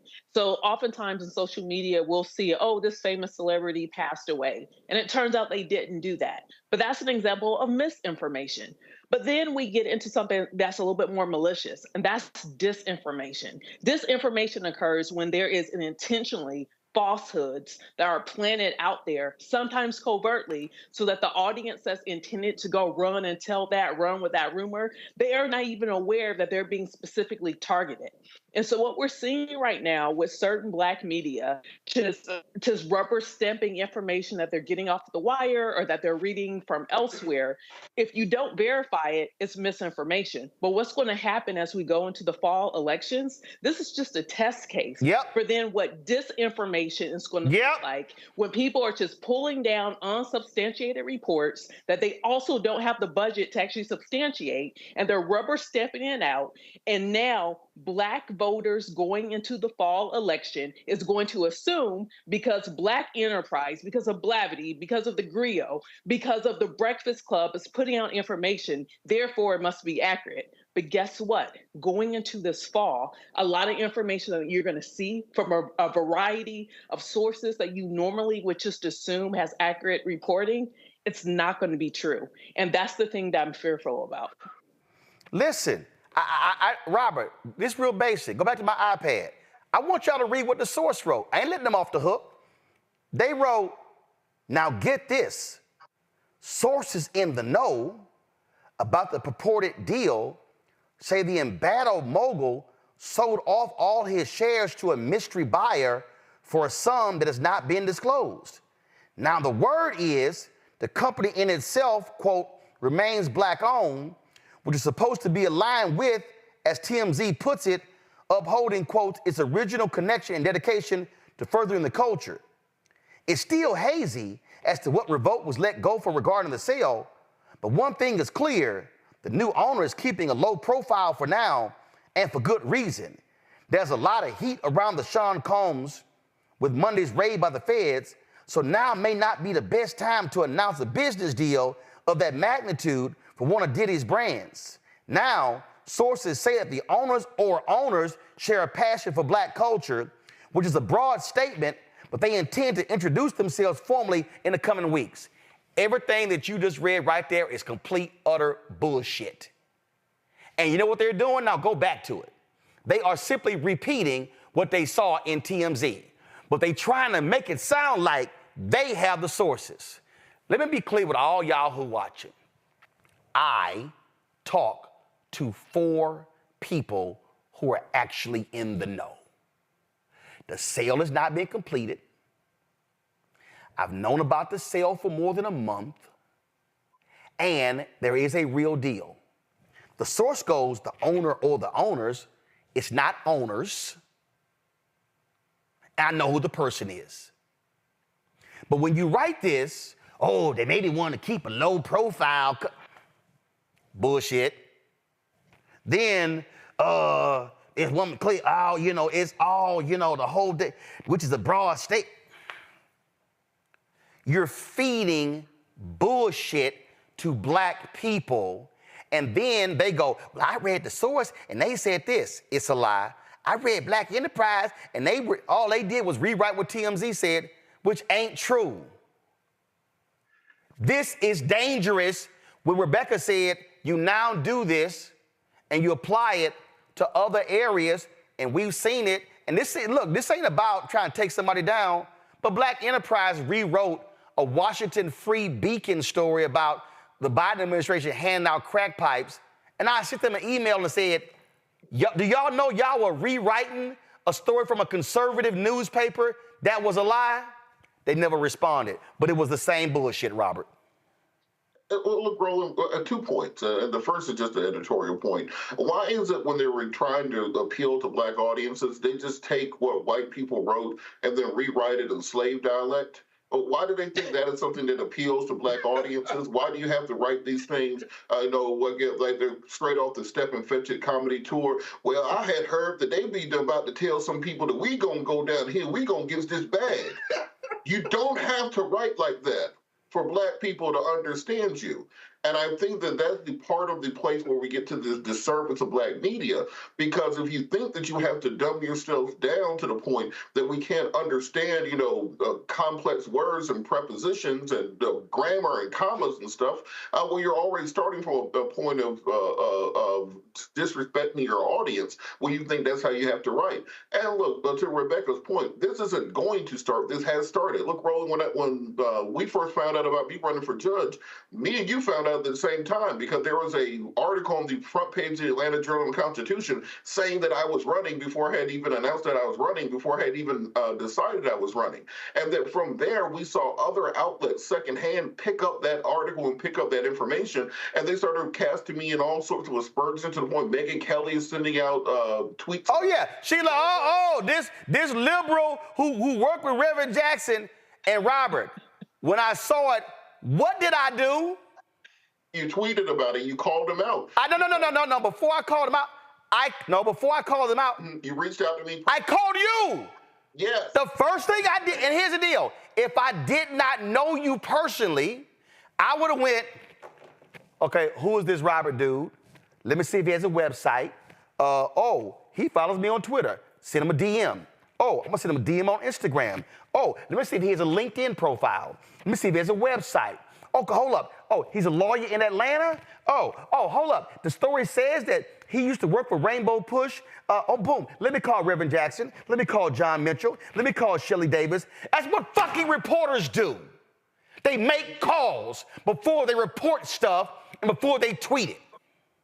And before any of that happened, before my phone rang, even one time of any reporter except for you, I had outlets reporting on it in the United Kingdom, New Zealand, Central America, all across the globe, because as Mark Twain said, a lie goes around the world before the truth puts on its pants. We know that because Mark Twain never actually said that. That's just something that was attributed to him. So when we talk about this level of lazy journalism that we have now, we have journalists that just assume people are only going to read the headline, no one's going to look into it any deeper, and that their words will just be part of a 12-hour, not even a 24-hour news cycle. And that's why they put absolutely no effort into reporting actual media, reporting actual journalism, and actually reporting the story. They pick what the narrative is first, and then they find a story to fit it, as opposed to taking the facts as they are and just reporting to the public. And Scott, here's the deal. And again, I need everybody watching to understand that y'all watch this show.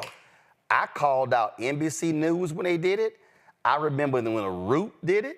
So this ain't, oh man, you picking on Black Enterprise. But I'm going to tell you, when they ran that crack pipe story, and I just checked, now mind you, nobody responded. I ain't even going to name who I emailed, but I emailed the top people. But this was literally the email that I sent. Gents, y'all really should take this story down. It's awful because it was rewritten from the right-wing website, the Free Beacon. The GOP, come on, y'all, go to my iPad. Thank you. The GOP has spread this nonsense all day. Me personally, I would never write anything based on the, quote, reporting from that right-wing rag. The headline was called Biden administration to fund the distribution of crack pipes and syringes to promote racial equity. By rewriting it under the BE, you're essentially spreading the right-wing misinformation. Here is Reese Colbert breaking down the program. Look at hashtag crack pipes on Twitter to see how it is being spread by the right wing. Just letting y'all know. Now, here's the whole deal. I sent that because my whole deal was like, y'all, what we doing? Like, and y'all had somebody, which means some little person who did no research, didn't check the source, Scott, just rewrote it. You put it up on blackenterprise.com, which means, did it go through an editor? Did it go through any fact-checking procedure? And now somebody sees it and goes, well, Black Enterprise wrote it, so they must have fact-checked it. It shouldn't take me to call them out. The same story got spread by some other people. And I remember I called News One before. After I left TV One, I called Blavity. I was like, yo, that story y'all got up, that story wrong. Take that shit down. And so, again, for me, the Jasmine brand, and this is just innocent. I was reading a post on the Jasmine brand once, and I saw it, and that was like one or two words that actually threw the story off and it was wrong. And I was like, hey, we'll let y'all know that's not correct. Y'all might want to fix that. I respect news, and I need Black-owned media to give a damn and not fall for the okie doke. Scott, go ahead. Yeah. You know, lazy lawyering, lazy doctoring, and lazy writers in the media, all very dangerous. The problem with lazy writers in the media is that it goes worldwide. Boom! It makes it even more dangerous. So I agree with you. But here's a question, Roland. So I get the lazy part, right? Nobody's going to argue with you about that. I guess for me, and I don't know, in journalistic standards of excellence, or just basic journalistic standards, if I cite a source for my article and I'm repeating what TMZ or the Washington Post said, and I'm rewriting it and giving them credit, aren't I minimally okay with that? Haven't I met the minimum standard or no? Right. That's what happens is, that happens. You credit the source. The Atlanta Journal-Constitution. That happens all the time. Right. You credit the source. But here's how I operate. If you Black and it's a Black story, so when I criticized Essence yesterday, they quoted Fox 11 LA, and then they said a source told CNBC that the raid was tied to a sex trafficking deal. Now, as an editor, the moment I see that story, I go, I'm sorry. One, we as an organization, media organization, we don't run any story without two sources. That's first. Two, you have in your story a source from CNBC. You don't know nobody at CNBC. You don't know who that source is. So when I'm sitting there telling y'all, I talked to 4 sources. I know their involvement in the sale of Revolt. So when I come on and say, I got 4 sources, your ass can damn well take to the bank that my folk are real, are significant. Now, a lot of times, a source, let me explain the journalism lingo, someone familiar with the thinking of. That means they ain't close to the source. A family member of. See, there's all kinds of different phrases that we use that sort of give you a sense of how close they are to the source. So when you're writing a story, you can say, this is how you do it. TMZ is reporting that Revolt has been sold, blah, blah, blah, blah. Black Enterprise reached out to Revolt, called and emailed, and by press time, we did not get a call back. What that says is we made an effort to try to confirm TMZ's reporting. Black Enterprise, Essence, and everything, they ain't tried none of that. In the Essence story, where they talked about, quoted CNBC and Fox 11, they never said Essence.com reached out to Diddy, his lawyers, and his press person to get a comment. So in their article, they quoted CNBC quoting Cassie's lawyer, but not quoting anybody on Diddy's side. That's a failure of journalism.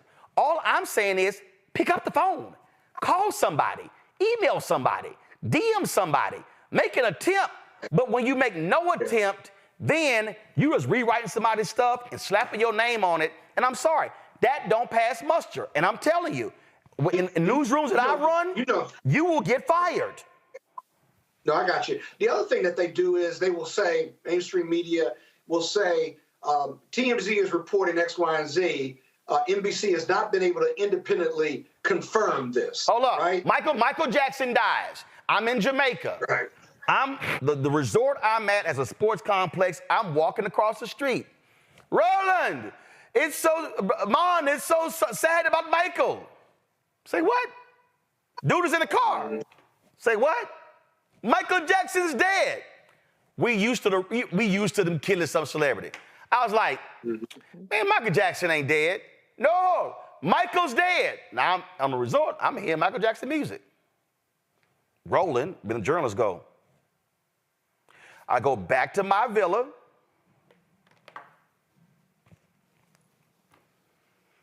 Marlon, how you doing?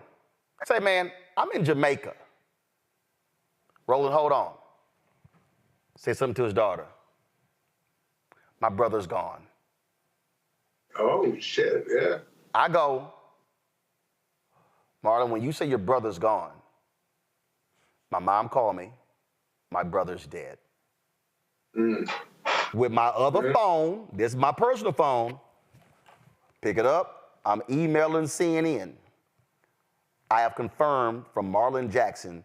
Now, mind you, CNN is on air. Wolf Blitzer is giving TMZ credit. CNN has not independently confirmed from anybody that Michael Jackson is dead. My email to CNN was the first confirmation by anybody at CNN outside of TMZ. That's called reporting. And that's the problem. I'm simply saying to black-owned media, make an attempt to call.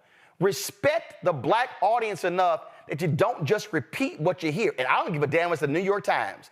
If it's a story involving black people, and I see that story, and it's the Times, boom. Say, bro, I'm seeing this.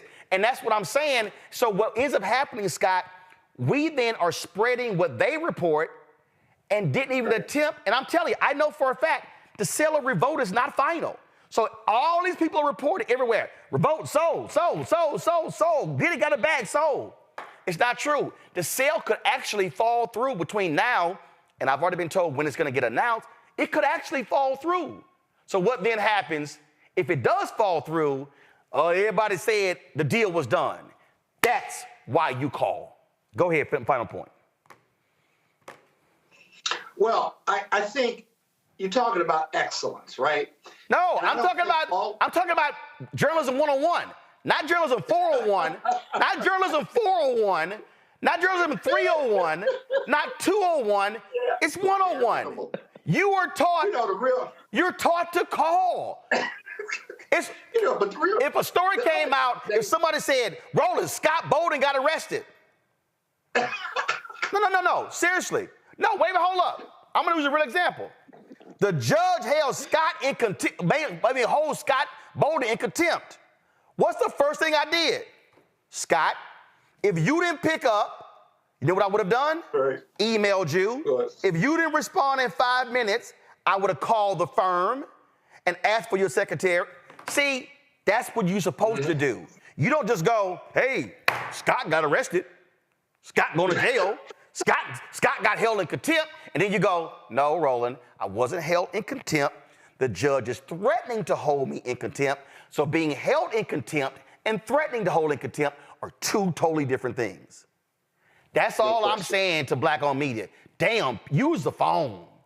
Call somebody. Yeah, but you know, when black-owned media is lazy like that, it perpetuates white privilege's view of black people and their product, if you will, and that somehow it's almost acceptable to have a non-excellent or below standard product that's acceptable to black people, so it's not reliable, if you will. Somebody white looking at it and saying, well, that's from a black publication, so we can't really rely on it because their white privilege kicks in. To me, that's another danger if you're not practicing excellent journalism. So, I mean, nobody's going to disagree with you about this. I just wish we No. There are people who have disagreed with me. Man, why you making a big deal out of this? About what? But because I dared say, because I've called people out. I'm just going to leave this one to y'all. But I'm going to give you an example that's not black-owned media. Y'all three going to love this one. So remember when President Obama had the news conference and he was asked the question regarding the arrest of Skip Gates? And remember he said that the cops acted stupidly after arresting him, after ascertaining that he actually owned the house. Remember that? That's actually what he said. Sean Hannity, Fox News, and the right. Obama called cops stupid. No, he said they acted stupidly after learning he owned the house and still arresting him. That's actually what he said. So I'm on CNN, and we're in the air, and we're discussing it. And so I'd already found out what happened at the meeting that morning. What happened so in the White House, there are two meetings. There's a 7 o'clock meeting, and there's an 8 o'clock meeting.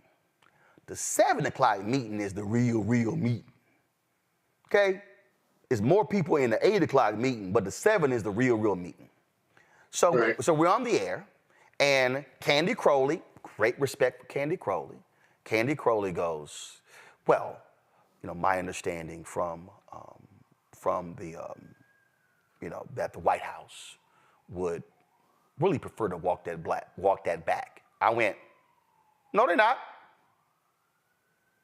They all turned to me. I said, my understanding is Obama is very clear as to what he said. Well, Roland, I've talked to my sources in the White House. And I went, I ain't lying. I'll never forget. Me too. I went, oh, I got sources too. And I can tell you. Now, here was the reality. The reality was, in the 7 o'clock meeting, the white boys came in, were like, yeah, we got to walk this back. The black folks like, bullshit. No, we not.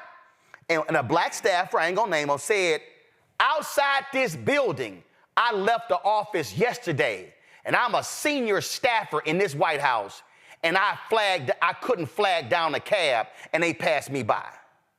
The whole room went silent. So when the white advisors, when they all went into the Oval Office, Obama made it clear he wasn't walking back nothing. I know who I got the story from. And I was like, I got sources too. So at CNN was kind of like, well, that's Candy Crowley. I don't give a damn, that's Candy Crowley. Shit, I know people too.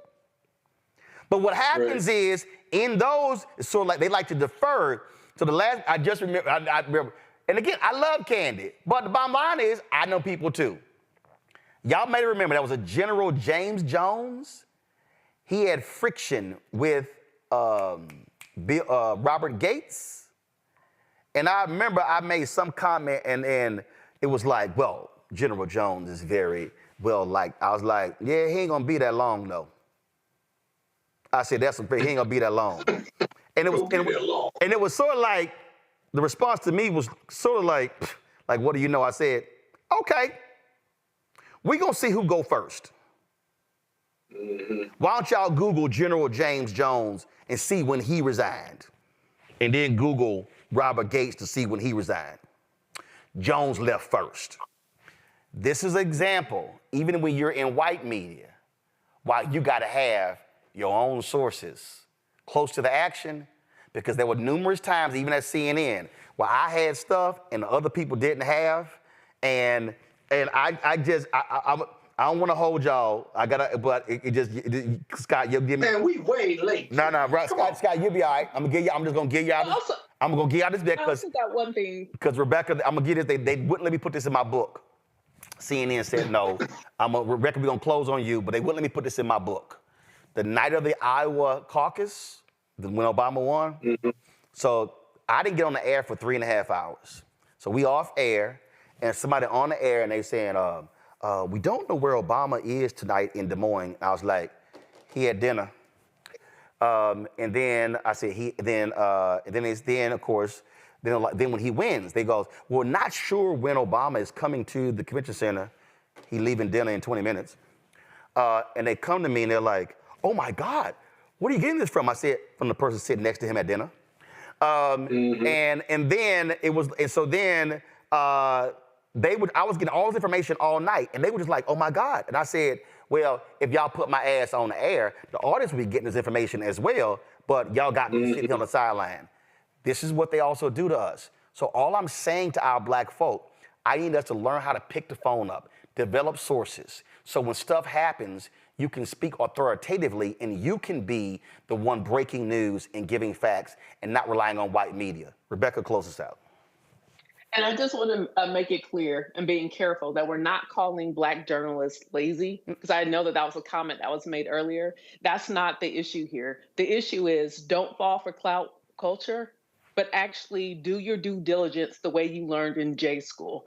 The ethics that you learn in journalism school, more than any other time, we need you all to step up and to adhere to those standards. Well, I am calling you lazy if you don't pick the phone up to get attribution or to get the right information. And what you do is you write a story and you slap your name on it as if you actually reported the story.